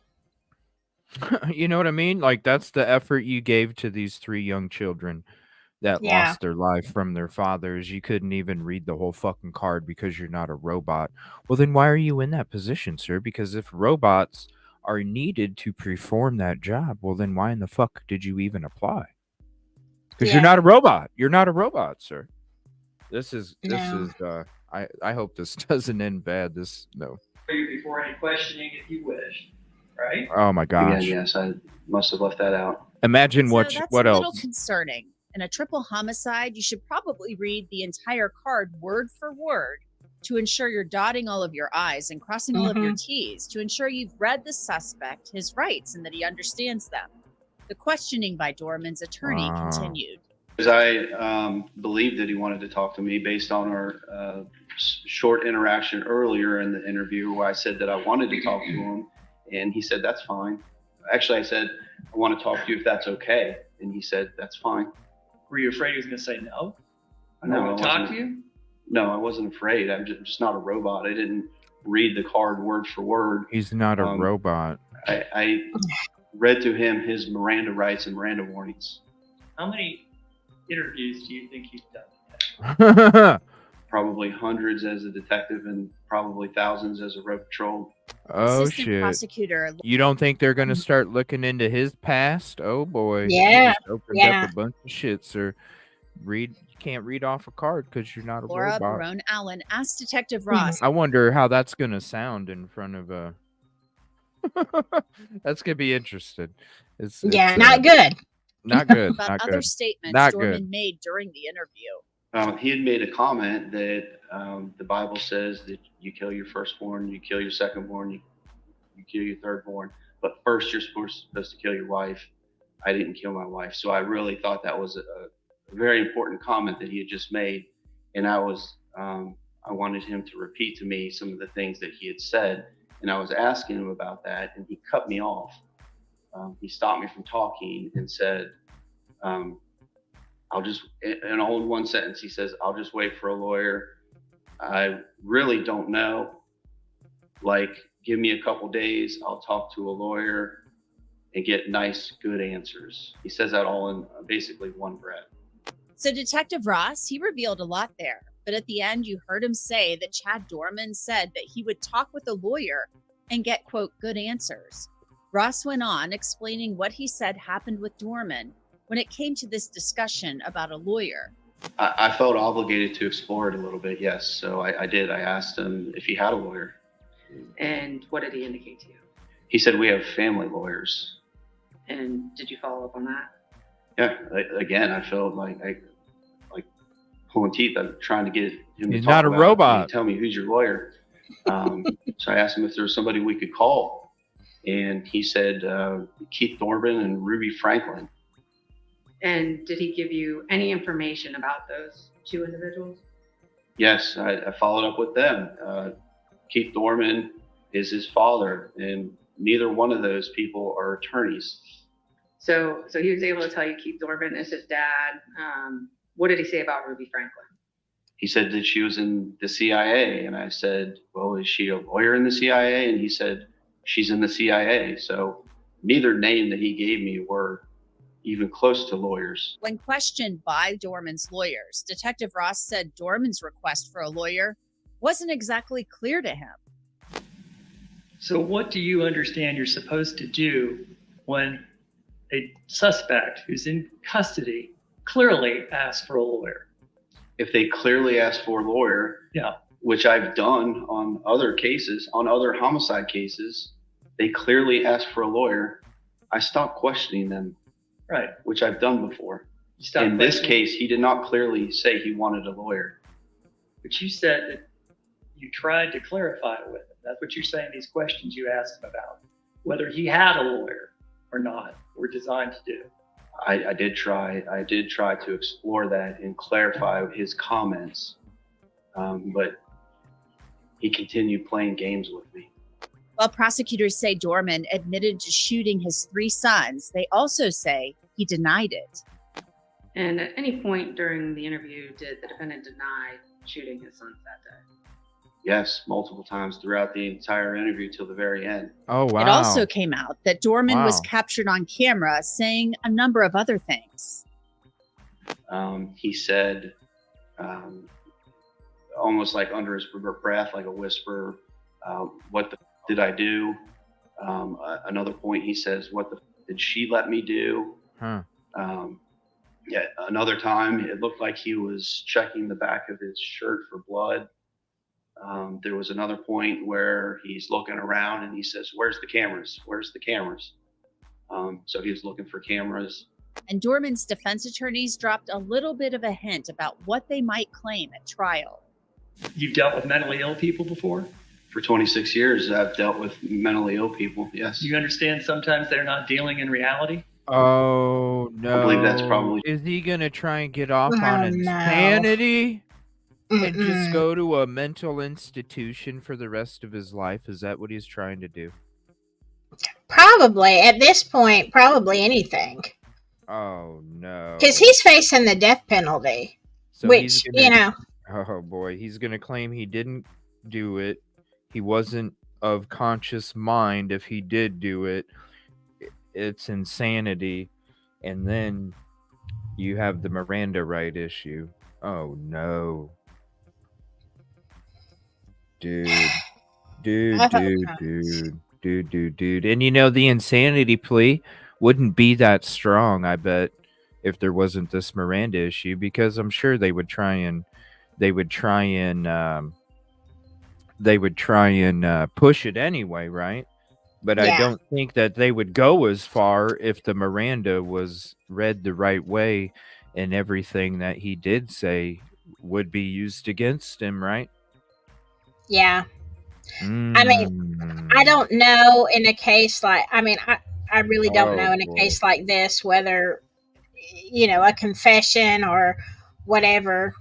I mean, the weapon was right there, Yeah, and but there's no, it's a wide open area too. There's nothing really around their property. They're on the corner of a street. The fire station's across the street, but they don't have shit on the side of their building. It's a small town. Body cams, they got body cams, but all they Yeah. don't show him holding the weapon. They just show the weapon sitting next to him. yeah, You know what I mean? And there's no recording of that actually happening as far as we know, because the house across the street I don't think has one. And when but it they comes do have a to the mom, witness. well, the mom was running out. He started to do it, right? He started to. So the mom Mhm. witnessed him starting to. And that's why they all ran outside. But who knows where the mom went? Because she got hit once and she probably went and hid. And who knows if she saw what happened? She probably just heard. But there was a 13, I think she's 13-year-old stepdaughter that was the Okay. mom's, and she was there. The mom was trying to hold the youngest boy in her arms, and that's when he shot.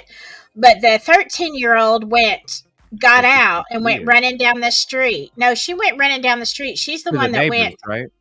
To the Yeah, neighbors? either that or the fire station or whatever, but she Oh, was yeah.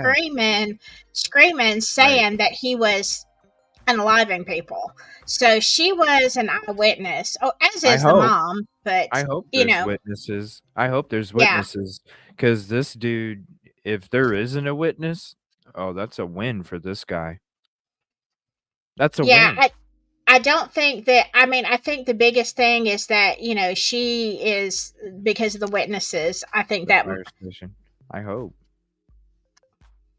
I Yeah. hope.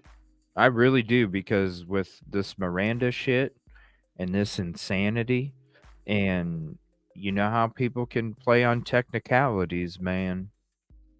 And when you're questioning the Mhm. technicalities of Ellie right here, you don't Right. think the technicalities are going to get brought up in the other parts of the investigation and trial? Damn straight they will. And it Yeah. makes you wonder what else they did half-ass. And I mean, if they might face a problem because of the missteps legally, but I think if it goes to trial, the jury is probably going to recommend. I would think the jury would recommend the death penalty, definitely life without. But you know, because of the two witnesses that they have, and they're going to definitely show that body cam. They're going to show that video that we've that we've all seen of We what can happened. watch it if you want. And so I mean, I really believe that unless they have enough to get it tossed out on the technicality, I think he's gonna be in a world of hurt. Well, he's already in a world of hurt because he's in jail after doing that. And I can just tell you, it ain't good for people who harm children in jail, or women for that matter. Yeah, it's that justice on the inside. Mm-hmm. Because they Yeah, can't. Children can't defend themselves. It's not. Right, and he's paying for his crimes now, and he will, even if he gets life in prison, he will pay for that the rest of his life. Mm-hmm. As they should. Yeah, and I mean, in that, I used to be very pro death penalty, and I'm not saying I'm not completely. I've backed off a lot on that because of knowing the conditions in jail and prison. I'm like, I honestly think that is a worse sentence. I really do. Yeah, it's I same thing with the death penalty. I was having this conversation a couple days ago, with the community about where I stand, and when it comes to it, it's a 50-50 kind of thing anymore. I used to be totally for it, but now that we talk about all these other cases and they're facing the death penalty, and then you find out 10 years later they're exonerated, it's like, whoa. Yeah, there's that too. Absolutely. I'm not God, so I don't have the right to flip the switch on somebody else. Yeah, my daughter and I have argued a lot about that over the past few years because she is anti-death penalty, and she's a lot more compassionate than I am, I guess, when it comes to some things. But I'm a parent, and there's a lot of things I can probably get over, but But then again, I think when I started working in corrections, and I know what the law is, and they do. The inmates have their own justice system, and it's not pretty. And no matter what you do, at some point they'll face justice. No matter, even if you try to keep them protected, at some point they're not going to be. Yeah.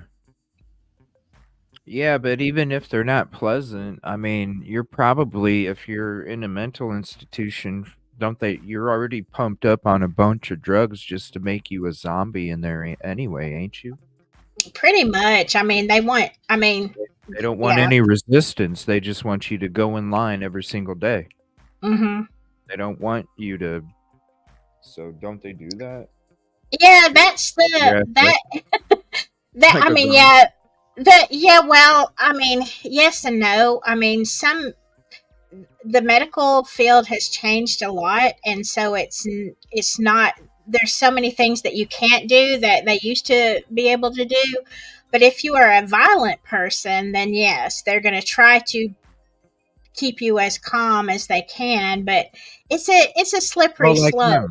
Like him, he unalived 3 children, and he's going to a mental institution. Is it not what you're charged with, but what you do when you're in the facility? So I mean, if you're cool, they don't pump you up with drugs. If you're not, they dose you up. Pretty much. Yeah, Okay. because, back in the day, when, if you've seen the movie One Flew Over the Cuckoo's Nest, Yeah, lobotomies yeah. used to be, and then, they would Thorazine everybody and, they would, shuffle down the highway, down the hallway, like you said, like zombies. But now the laws have changed so much that you really can't sedate. You can't give anything that's a sedative unless they're violent, they're endangering themselves or The someone the else. facility or whatever. So he could be Yeah. like, yeah, I won because I'm not facing the DP and I'm Mm-hmm. just gonna be chilling here with a bunch of kooks. And so he Right. could be like thinking he's living on Easy Street, just Mm-hmm. enjoying watching Yeah. Judge Judy and Wheel of Fortune. And playing checkers. Right. Yeah. Yeah.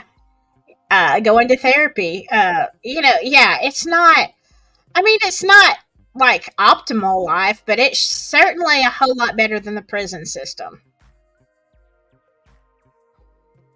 And Yeah.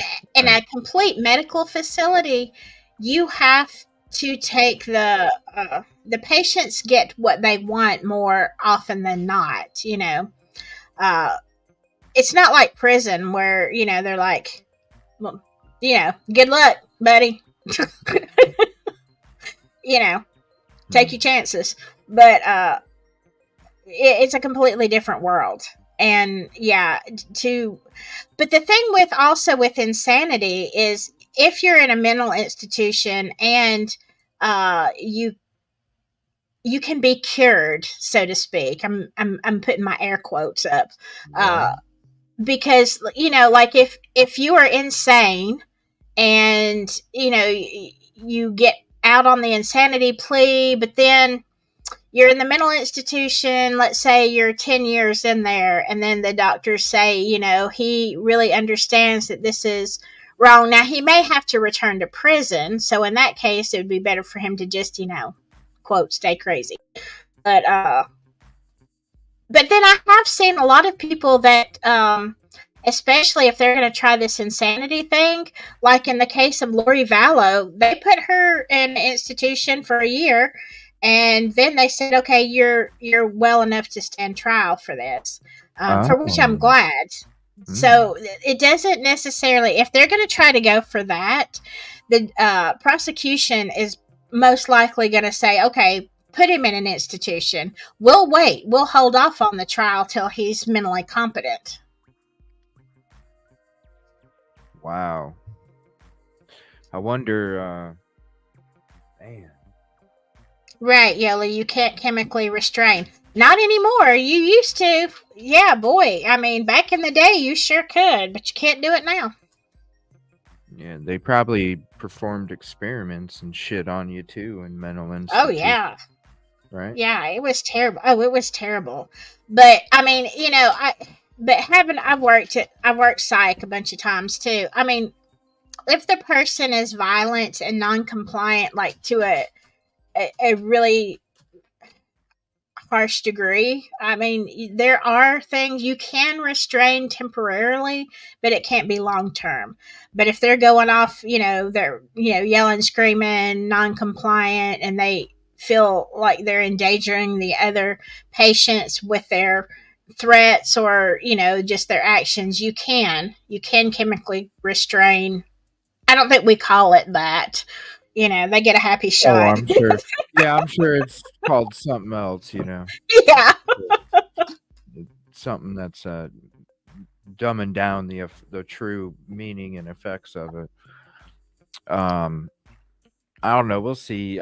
Let's see what else. Let's see what else they. I don't know. There's some legal expert on here, and then I got another video that there's another legal expert. When it comes to this, I'm not seeing any more updates on any of the other cases. I don't know. We might end up covering this case some more with all this crazy ass shit going True, on. yeah. You Sometimes they're understand not what gonna- psychosis is?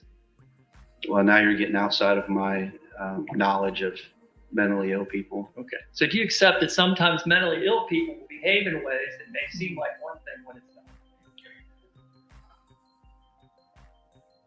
In my experiences, Ooh, he's getting sneaky. And again, Mhm. as a police officer, my experience is dealing with mentally ill people typically don't know that they're mentally ill. Judge Richard Farink did not rule on the defense request to throw out Chad Doerman's statement. He could do that in the next month or so. The prosecutor in this case, Mark Tacalvi, has made it clear he will not settle for anything less than having Chad Doerman executed. So what does all of this testimony mean for this murder case? Mark Weaver has prosecuted death penalty cases in the state of Ohio, and he's a former deputy Ohio attorney general. Mark, first off, let's talk about this issue about the Miranda waiver card and what the detective in this case said he read to Chad Doerman. He said he didn't read the whole card. Is he required to read the entire card? Because the suggestion is that Chad Doerman may not have understood all of his rights under the circumstances, and that the cops messed up when they were sitting there trying to read his rights and they don't read every little word on the card. Yeah, defense counsel here doesn't have much to work with. I prosecuted a couple death penalty cases against the lead death penalty lawyer, in this case, Greg Myers. I saw him in the hearing. And they often have very little angles they can pursue. So at the suppression hearing, they're trying to stop the confession from coming in. We all know there's lots of evidence he did this. This is not some other dude did it defense. Everybody knows who did it, but it's the job of the defense to try to impede or slow down or otherwise delay the state's case. And this latest hack is the notion that the Miranda card was not read from. Miranda comes from the U.S. Supreme Court, Miranda versus Arizona. That decision and its other case law that came from it don't require a police officer to read the rights from a card, but it is the best practice. A police officer who always reads from the card word for word will have an easier time in future suppression hearings than one who looks at it and summarizes the main point. The standard is, did the officer warn the defendant of the key messages from the Miranda warning, which we're all familiar with from TV? Sounds as though that they did. The judge will make the final decision.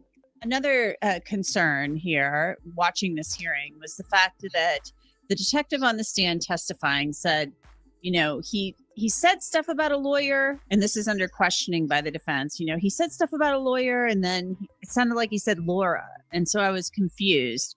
But there was mention of a lawyer and possibly wanting a lawyer by Chad Doerman. So I always thought, and correct me if I'm wrong, Mark, that once a defendant mentions a lawyer, the questioning should stop.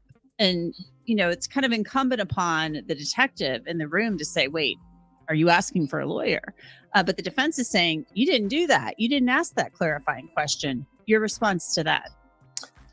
Two things can be true at the same time. First, it is black letter law. That means it's well settled law that when a defendant who's in a custodial interrogation, which the defendant was in this case, makes a clear request to speak to a lawyer before answering any other questions, that the questioning must stop. That's no doubt that's the law.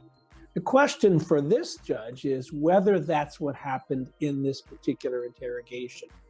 The facts, as I understand them, show that the defendant was kind of vague, wasn't very clear, made a reference to a lawyer and then immediately followed up with, well, I don't know. And then talked about some people who could be lawyers. Turns out they weren't lawyers. One was his father. Someone works for the CIA. Frankly, I didn't quite follow it. Some of this could be construed as confused mutterings by this defendant. And so this judge will have to decide whether that was enough to stop the interrogation. The prosecution early in the hearing pointed out several different phrases involving lawyers that were so vague that Ohio courts have said that's not enough to trigger the requirement to stop the questioning. So the judge is going to have to read those cases and decide whether or not that was enough to stop the question. So you're saying the defendant has to basically say, I want a lawyer. Like, it has to be a clear request. You can't just start talking about a lawyer. All of us have rights under the Constitution, but we also have obligations to make known whether or not we're waiving those rights or whether we're standing on those rights. Officers do not have to be mind readers. The judge, I think, is going to find that the combination of words that this defendant said was not enough to stop the questioning. There was also some testimony by some of the deputies who arrived on the scene. And, you know, you and I have talked about this before, that the defense took issue with the fact that I think one of the deputies said, you know, close the door, you know, when they put Doerman in the cruiser, close the door so I don't kill the mother effer and stuff like that. They were cursing and you know, that was like an intimidation tactic. Do the courts really care about that? Is there any case law on deputies and cursing at and, you know, making their disdain known for a suspect, especially when they arrive on the scene and see 3 young children dead? I get it, but Deputies are human, and they're going to react as humans do, particularly in this horrific case. I get it. Of course, the founders of our country who wrote the Constitution wanted to make sure that interrogations didn't look like the torture chambers of Europe. And that's why they wrote some of the things they did in the Bill of Rights. The only reason I think they're raising this, defense counsel, is to suggest that somehow this was some abusive process of this defendant that perhaps forced him into confessing. Calling him a name, slamming the door, not adjusting the cuffs to his liking, not adjusting the air conditioning to his liking. This is nowhere near the sort of abusive environment that might trigger some judge ruling to hold back the interrogation from evidence. I hope not. And finally, Mark, there was some discussion about HIPAA and the fact that Chad Doerman received some care from medical professionals and that there were body cameras rolling during all of this, and that should not be used according to the defense. That shouldn't be allowed at trial because he was in a medical setting, even though he was in custody. So that is true. Anything he said there shouldn't be used against him. Your response to that? These defense lawyers have very little to work with, so let's give them an A for creativity. I've not seen HIPAA raised in a suppression hearing before. I don't even quite sure I'm not sure what they're trying to achieve here. Early on in the hearing, one of them acknowledged it would not be a basis for suppression. Suppression hearings are supposed to be when constitutional issues are raised, typically Fourth Amendment and Fifth Amendment constitutional issues. HIPAA is a federal statute that provides privacy in health communications that are stored digitally. And as the state mentioned, there's an exception in HIPAA for people who are in jail or prison. So I don't think the judge will do much with that. It struck me as an odd thing to bring up. I disagree. Yeah, that's what I was gonna say. He says that it sounds like he doesn't think any of this shit is legit, and I'm sorry. It sounds to me like this. I'm wondering, is this a public defender, number one? And number two, is this, if it is a public defender, is this a public defender like Ann Taylor for Koberger? Where he's going after all these technicalities, man. Yeah, I mean, here's the thing. When it comes to HIPAA, like in our jail, we are not allowed to have a camera in the medical office, okay? Even though a deputy has to come, not a deputy, but a corrections officer has to come in with the inmate. We can't be in there alone with them, but we also, they cannot have a body cam on, and they cannot, if a deputy brings them in, and sometimes that does happen, they can't have a body cam on, and nothing that is said or done that has to do with medical can be used against them. For instance, I had a inmate a couple of weeks ago who we highly suspected was potentially overdosed, but she wouldn't.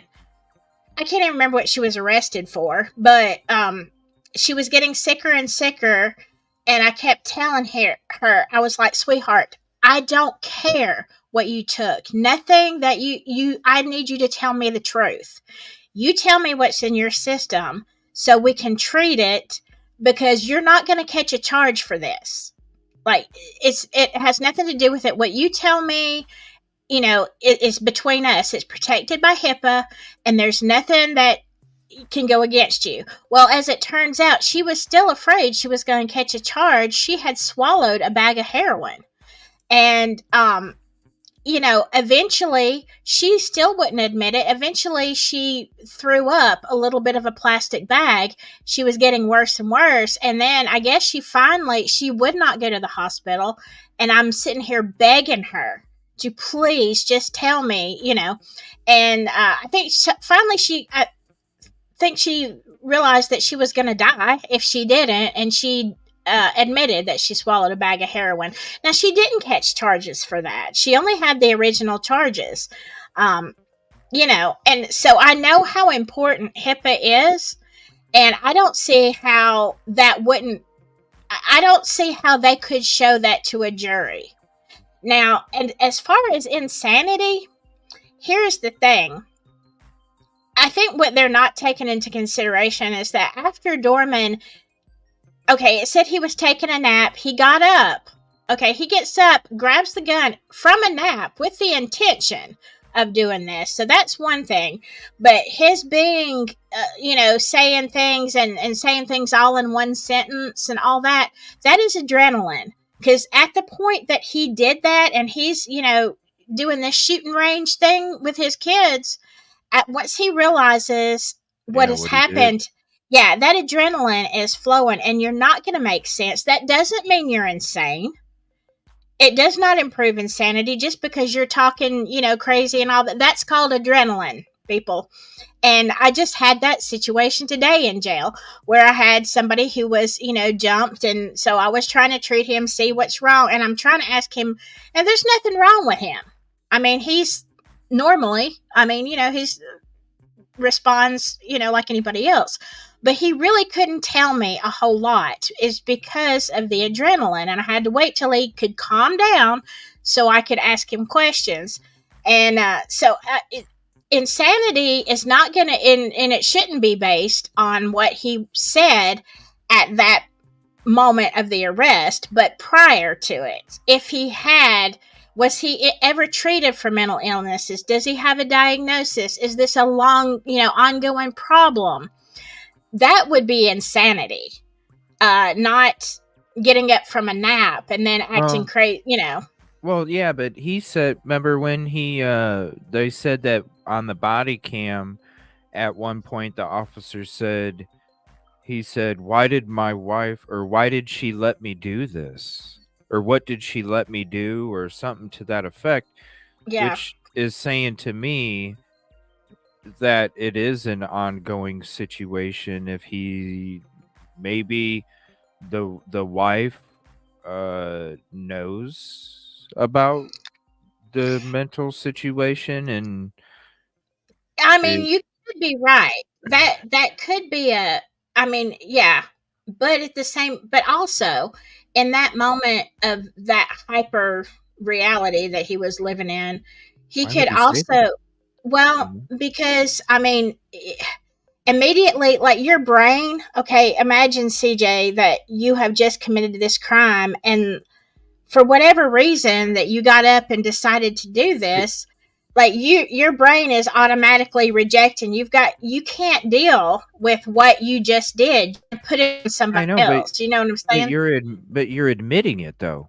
You're admitting why did she let me do this? You're admitting that you did it, which I would think if you're trying to blame somebody else, you would have said she's the one that did it, not No, she's it's the her one that fault. let me do it. Right. But that's because you're automatically in that Why wouldn't you try and horrifying. blame somebody else? If Well, you're trying to I blame mean, somebody else, why wouldn't you straight up blame her?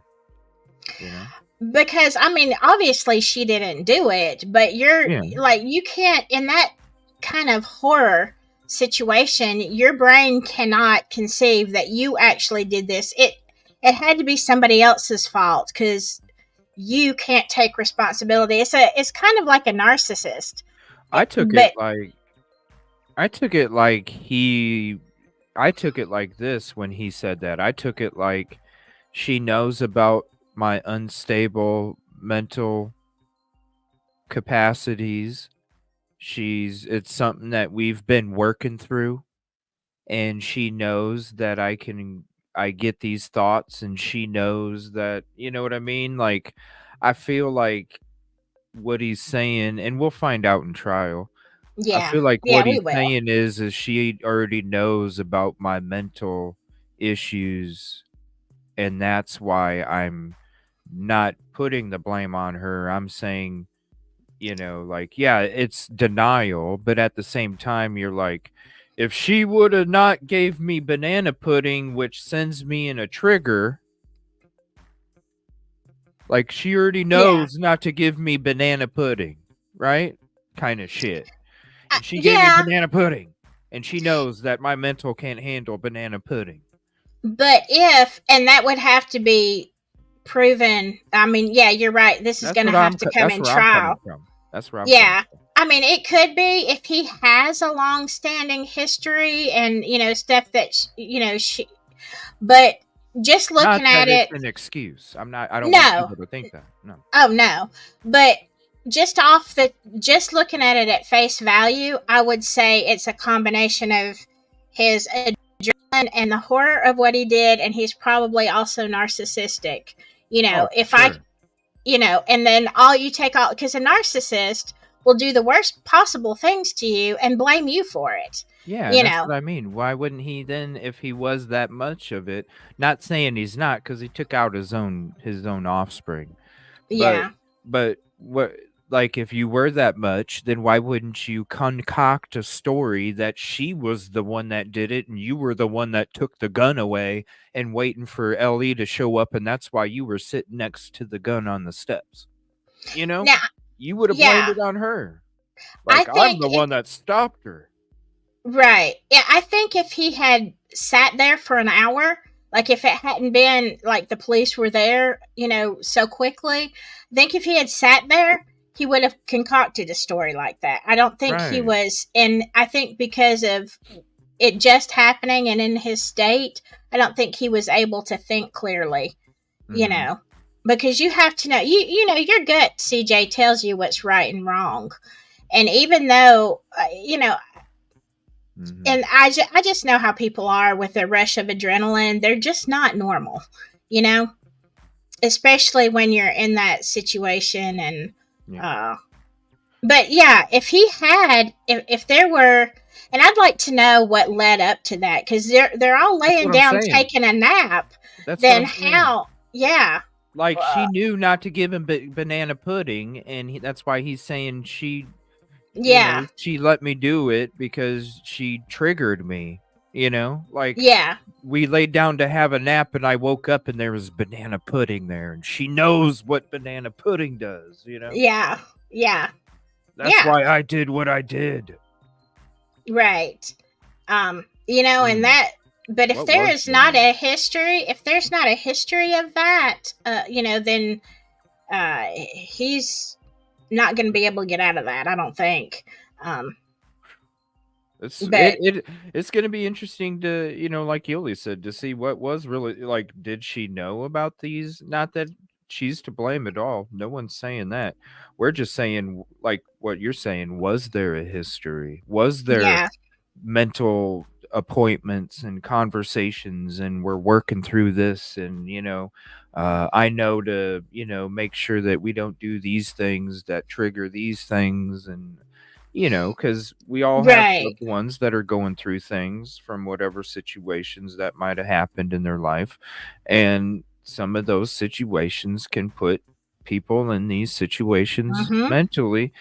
Sure. Because it is a disease, and but it's like, was there history of it? That's going to be interesting to find out.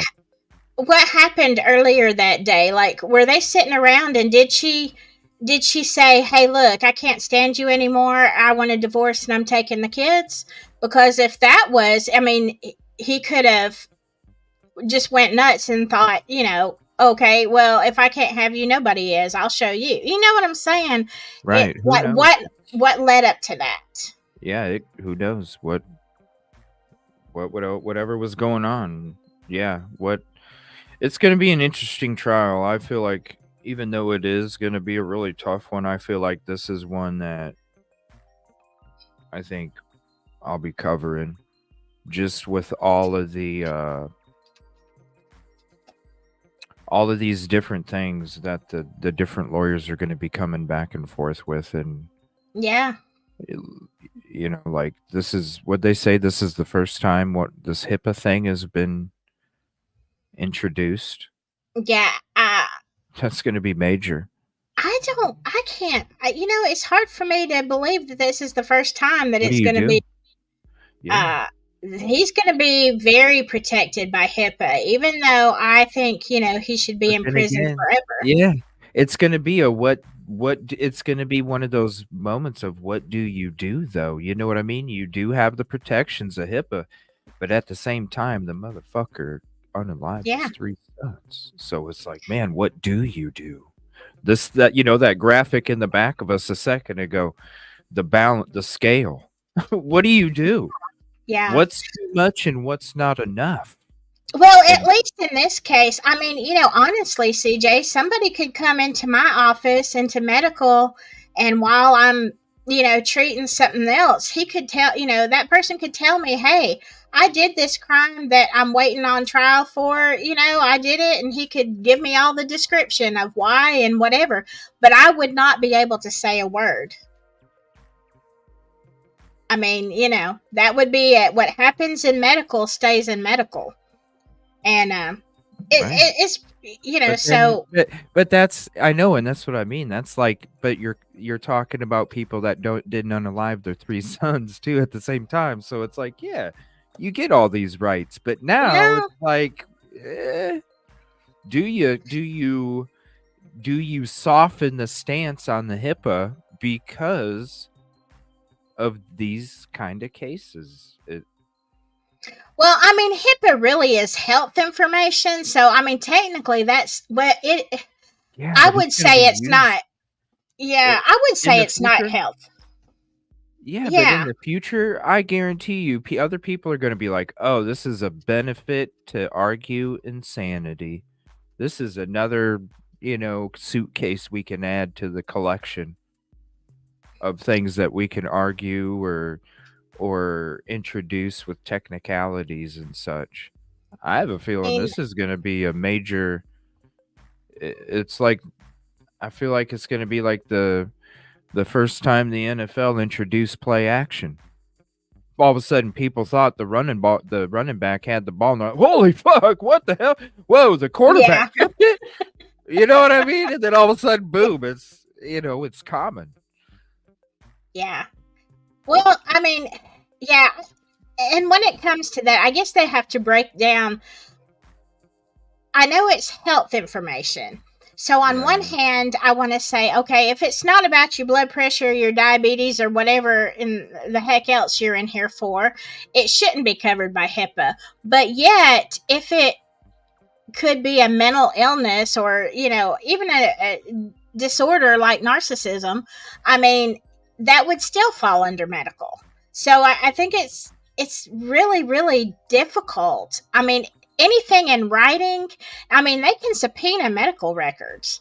And if the court allows that and the doctor has written a note saying, this guy confessed to, or stated, I unalive my family, and, says that it's because he, has PTSD, whatever. If there's anything, which there really shouldn't be, but if there was anything like that in medical records and they subpoenaed them and the judge allowed it, then that could be. But yeah, you're on a really slippery slope, because HIPAA, the penalties for breaking HIPAA, it's so expensive. Like one minor infraction, and I'm talking about a minor infraction, can be like a $50,000 charge that the medical place has to pay. And I mean, I'm not even talking about a big deal.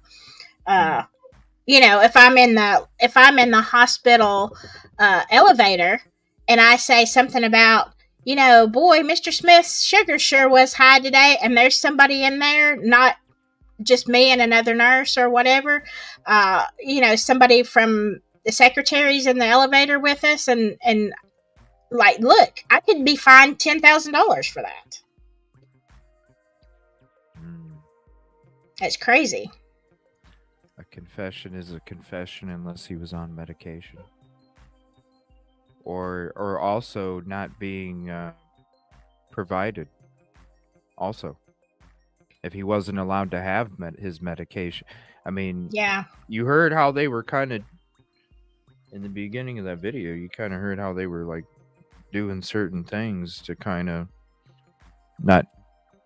And I hope. Oh, It makes me wonder, man. Here's the video. If anybody wants to check it out again, it's the law and crime video. A lot is said and went through in this video. So I think, who was it, John? Somebody said the hospitals around him have never followed HIPAA. Oh, I'll tell you, it's a big deal in Alabama. We get trained all the time on HIPAA and basically threatened, like, don't you say a word ever, about anything if you can be overheard by anybody who's not directly, like, look, it's so bad.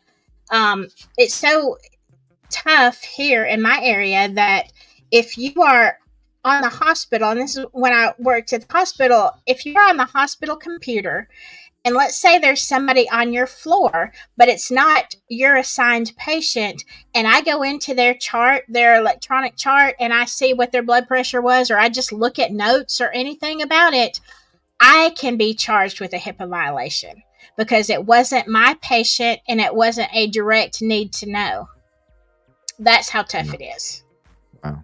Because, we had, they even told us, we had all of our labs and everything drawn at the hospital. We had their insurance. So we were told, now people didn't listen. This is probably one of those cases, but we weren't supposed to look up our own labs. I mean, I'm like, it's me. It's my information. They're like, yeah, you're supposed to go through some kind of request to see your own records. I'm like, heck with that. I'll look at my own dang records. But Really? But yeah, that's how tough it is. So I'm going to be very interested to see if HIPAA is going to come up in this case and what they're going to decide you can and can't say, and if there is anything in medical. If it's a body cam, I'm going to say absolutely not. No, absolutely not. I don't know. I don't know. I thought it, like, when the case first happened, I was like, oh, this is open and shut, Yeah. But after seeing this stuff, it was something that came out, and I'm like, well, we'll check it out, because I never really watched most of it. I just kind of collect it and stuff, and I watch it fresh with everybody, and I didn't realize. I mean, I saw a couple headlines the last few days that he was trying to get his confession tossed, but I didn't realize all of the fumbaloos and all of the shit that actually. Yeah, me either. Like I said, I covered it when it first happened, and I had no idea. I haven't followed it much since. I've seen headlines, that's about it. And I didn't know that it was going to get into all this. This is going to be very interesting. Yeah, I'm probably be covering that one and doing the trial. I might even. Where's it at in Ohio? Columbus. I can't remember. Columbus. Maybe I'll swing up there. Do on location shit. It would be interesting. I wonder how far it is away. Might be able to go to that trial. So I got a question. I'm going to go ahead and end the show for the evening. Over here, I'm going to probably hang out at the lounge in a little bit. But I was going to ask you, Silky, since you were on the panel tonight, would you like to be a contestant in The Price is Right tonight? Oh my God. As we end the show? What? What's up? I don't know. I don't know much about prices. You want to just try it out? A little Price is Right? I might. I've got a dog I've got to tend to, but yeah, that's at the lounge. No. We'll do it right here. Here. Right here? Yeah. Oh, God. Okay. Yeah, give me 1 second. Let me give me about 30 seconds, a minute here.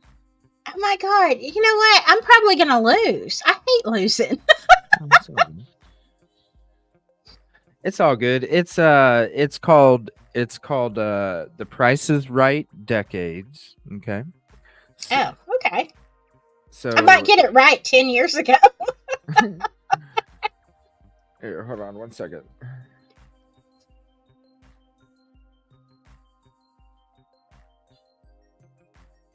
Turn the game sound down a little bit. All right. No, Yoli, I have a dog and a cat.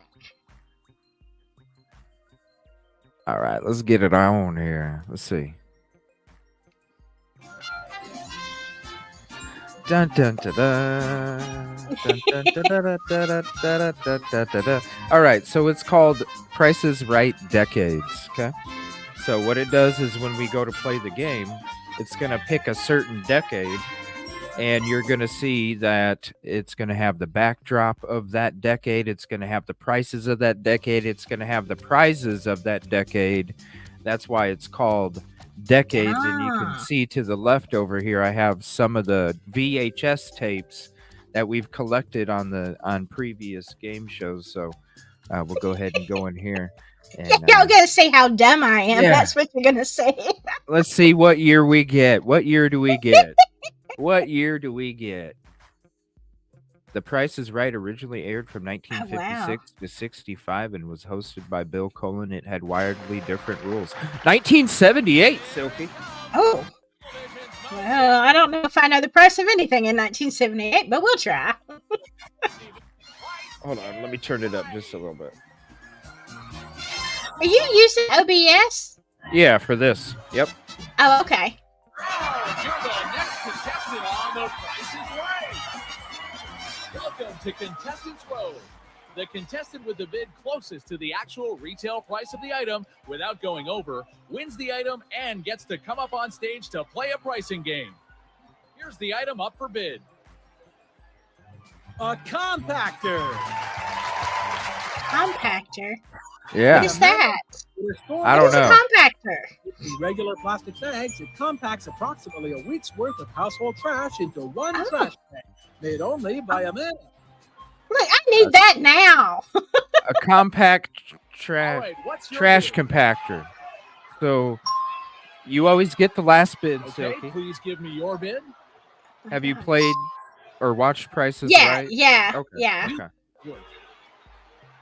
All right. There's the prices on the right, All right, Silky. your What do you bid, please. want to bid? What do you want to bid? I'm gonna say 1978. I'm gonna say 151.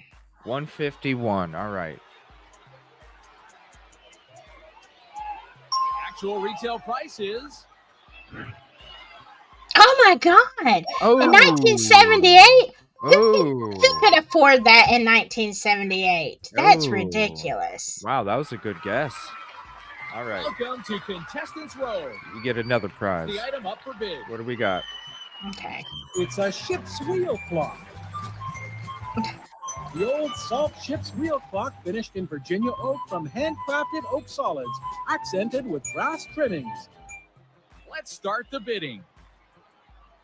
All right, what's your bid? I love this game. I'm so happy I got it. Okay, please give me your bid. It's an Xbox 360 game. I got it for like And how $3. much do you think it's worth?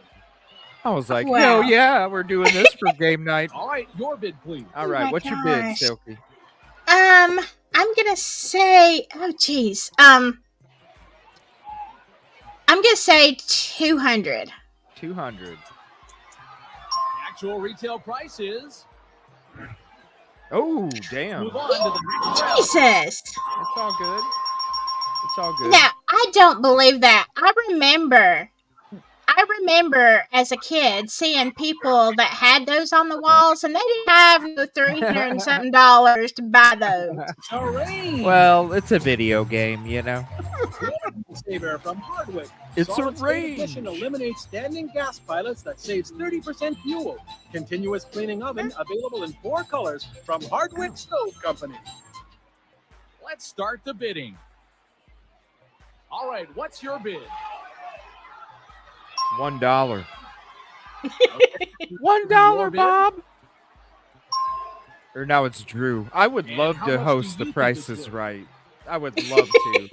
For real, I would love All right, to. your bid, please. I would have so much fun hosting The I'm Price is gonna- Right.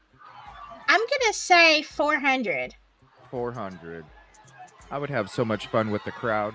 My Actual little retail jokes. price is Be a little comedy hour you too. win. There you go, Silky.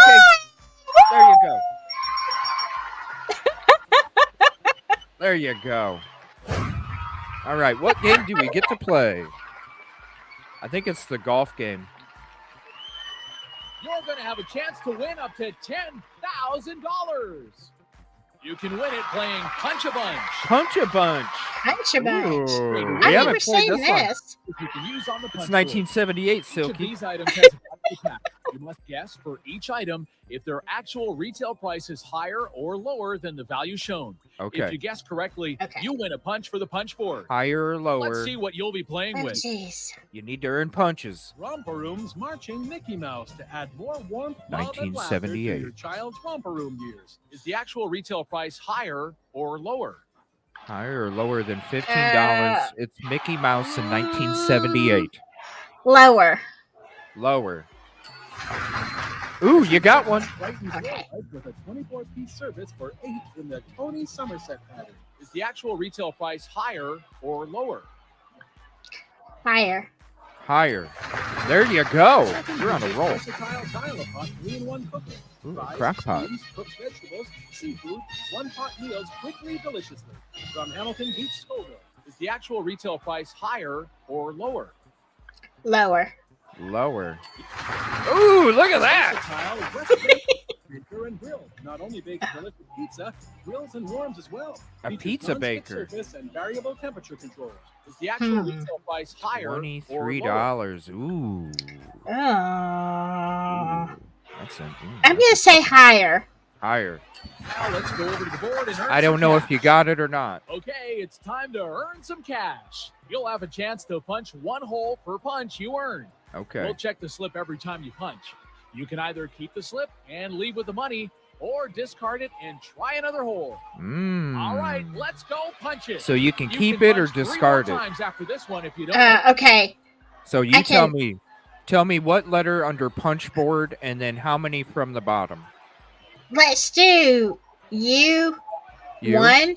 The first one. This one? No, Or the top one. top Yeah, one? the top Okay. one. Here we go. $50 and a second chance. $50 All and right, a punch second another chance. hole. Yay. Add up the slips. All right. Which one? Let's do B and the third one down. Third one down. $100. Woo! Love, would you like to keep or discard this slip? Keep or discard 150. You want to keep going? You got three more, okay. I think. 2 more? Okay, let me keep. No. Let me discard. Okay, discard. Punch the board. Oh, you got You'll be 3 left with more. 2 punches after this. You got 3 more. So Okay.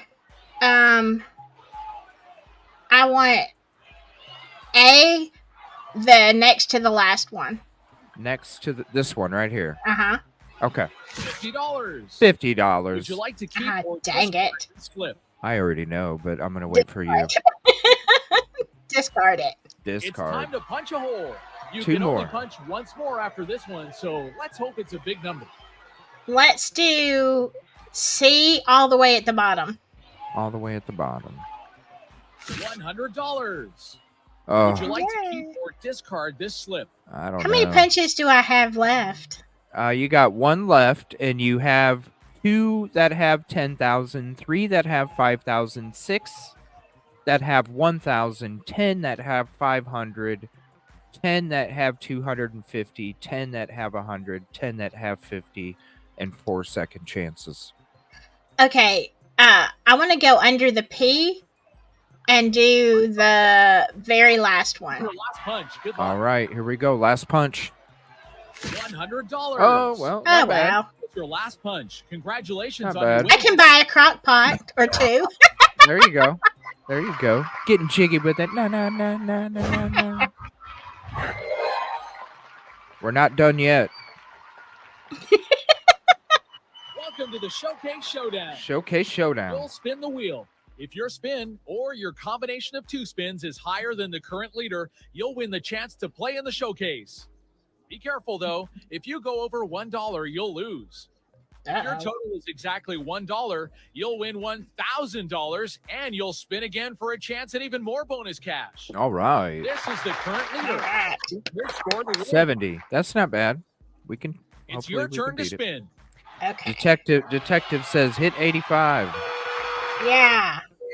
Hit 85. 85 or 90. 95. Look at that. Damn, Silky. You win. Yay! Getting jiggy with it. Headed to the showcase. I hope I get a vacation. I want a vacation. Oh, just wait. Just wait. You might.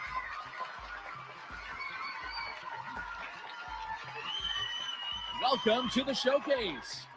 There are 2 showcases up for bid. The player who bids the closest to the actual retail price without going over wins their showcase.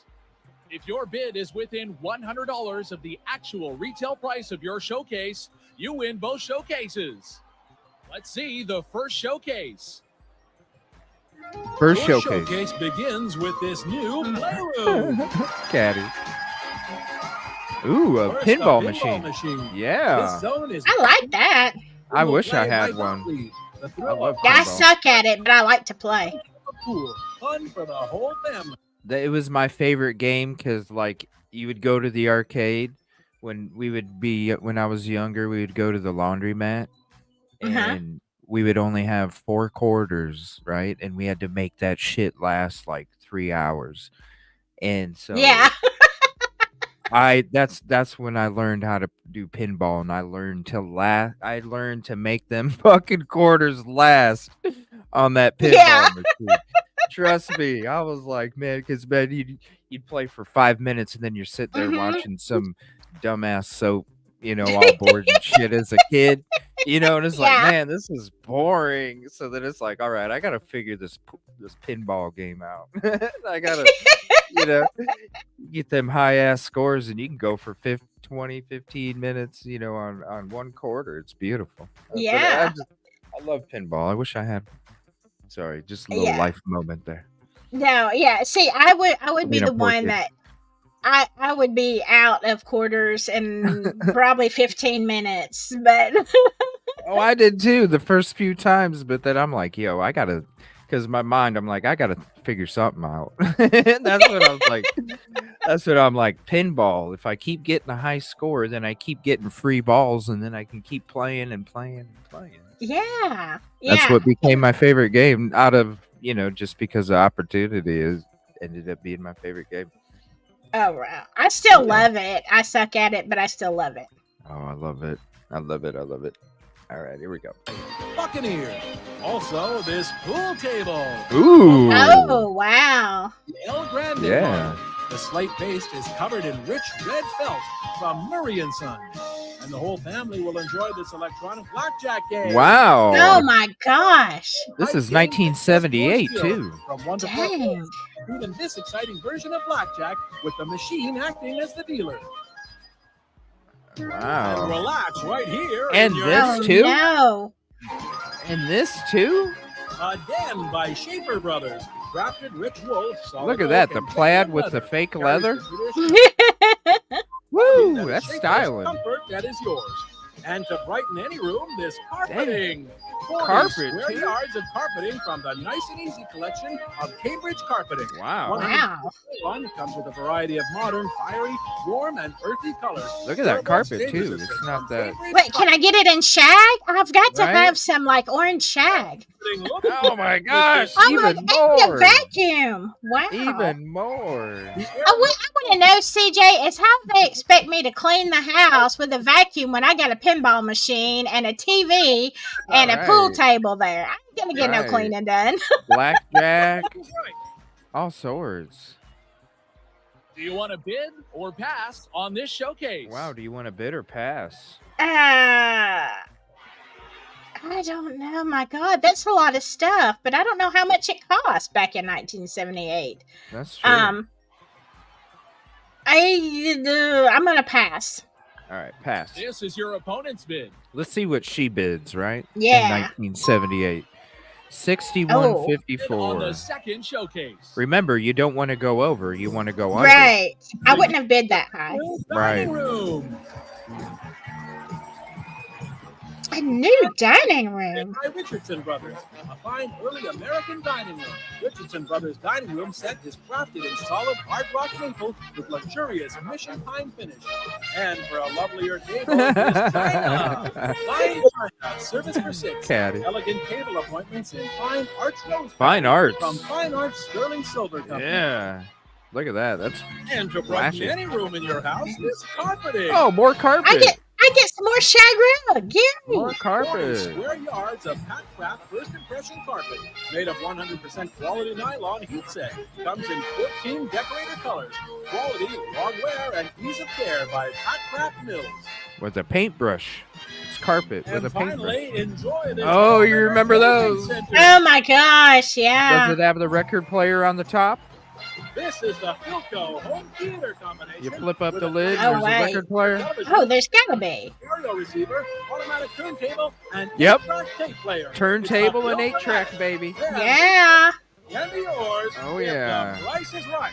Oh, yeah. Those were the deal. Let's Those were the see. deal. Do you think your showcase is worth? Those were the deal. Yeah, I'd want this Yes. showcase too, especially for that TV record player and 8-track. I don't think that this showcase is worth nearly what the other one is. I mean, it's a hutch, it's a Right. dining room table. 2, 3, 4. Not the flashy electronics stuff that is just coming out. Yeah, I'm gonna go a little bit lower, but I'm gonna say 4,500. 4,500. No, wait. What? No. Let's make that 5,100. 51. Yeah. I'm just pulling a number out of my rear end. 5,100. All right. You don't want to go over though. Okay. Here we go. 50. Yeah. Are you sure? 5,100. Yeah, I'm gonna try it. Okay, here we go. Okay, you've both been Will on you be the first showcase Let's winner, see what Silky? they're worth. The actual retail price of the second showcase is. Oh, you went over. No. Your I bid. did. The actual retail price. Sorry. The actual Uh, retail price of the first showcase is. We still have not had a showcase winner. Oh, she went over too. Is Yep, over nobody the wins. Actual retail price. Sorry. Oh. Sorry. All of your bids are over the actual Bougie retail stuff. price. Nobody wins the showcase. Nobody Wow. wins. Oh well. I would have thought that her showcase was worth that much, but I don't know what a dining room suit cost in 1978, but Yeah. well, dadgummit, I didn't win a vacation to Hawaii, but I did come away with $200. Do I get to Yes, keep you- that? Oh, you got 500 and something actually. Oh, Yep, did you I? got this. And you know what, CJ? I will bet you anything that I got a year's supply of rice-a-roni. I bet you I did. Rice-a-roni. Right? The San Francisco treat. That's right. Everybody, even if you just completely crapped out, you got rice-a-roni. Huh. I wonder what all games that we're gonna have with this, because look at all these spaces in these VCR slots, right? Oh, wow. So far Yeah. we've done Hurdles, Professor Price, Punch a Bunch, Plinko, Hole in One, Spelling, Cliffhangers, which was a blast. Oli, oli, oli, ooh. Golden Road and Dice Game that we've done so far, and we got plenty more tapes for the future, but there we go. Oh, that was so much fun. Thank you for hanging out with us tonight, Silky. Oh, Appreciate no it. problem. No problem. That was fun. That was way more fun than I thought it was going to be. Yeah. We'll be having a game night here coming up next week, because when we're going to be covering the Koberger hearing on the 28th during the day, it'll be like a 6-hour stream or something, and on those days we'll be doing some gaming, so we'll have a couple-hour game show on the 28th, the evening of the 28th. So we'll be playing different games, and it'll be up to the contestant. We'll be using the StreamYard raffle feature to choose the next contestant, and then it'll be up to them what game they want to play. We'll have like 6 different options for them that they could play. So come on back Wednesday night. You work Wednesday? I do work Wednesday. I don't know Do if you? I'll get off. I got off a little You can play early from today. chat. You can play from chat too. That's true. I can't. Yep. Yeah. So I can do that. Depends on who's beating somebody up at the jail. Yeah. Yeah, and if anybody else is, we'll go ahead and do the phone line stuff too. So that way, if you guys just want to join by the phone, we can screen share. And so if you're just comfy calling in, if you are a contestant winner, you can call in, you can join panel, or you can just play from chat. It's however you're comfortable. Yeah. Yeah, it'll be fun. All right, everybody. Oh, go ahead. Sorry. Thank you for having me. That was thank you. a lot of fun. Actually, the whole night, all these cases. Yeah. Really, really interesting. Yeah, especially that last one. So I am going to. I might go. I've been doing some gaming at the lounge a little bit, night here and there. So I'm gonna hop off here, get some supper since I haven't ate supper yet, and then I'm gonna see if I might hop over at the lounge. So you might see me pop on in a little bit, a half an hour or something. I got me. I've been playing some NFL games, some old games, 2K5. I'm gonna play college basketball tonight. We got March Madness coming up. Yeah. So we might do some college basketball. So if you guys are just bored and you want to come hang out, check back in a half an hour at the lounge, or you just want to watch some sports or something, I might go hang out, but we'll see. I'm going to see how I feel after I eat, because sometimes after I eat, I'm ready to just... Yeah. Sometimes I'm ready like, yeah, my coffee's still kicked in. We'll see. Thank you so much, Silky. Appreciate you, everybody, for hanging out. Thank you for all your information, and even the stuff that we didn't get to. And then we'll be coming back tomorrow night. Be doing a special show, the second conversation at WSU Kim, and then we'll be having the Anonymous Dave conversation as well, and we'll be talking some more of that too. And we'll be having True Crime Overtime with Rosie, and possibly some other special guests too. So thank you all so much. Appreciate your support. Thank you, Silky. Thank you for your support. Hope you all have a peaceful and positive evening, and I might see you at the lounge if you come on over there. Good night, everybody. Thank you. Appreciate you.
Fulton.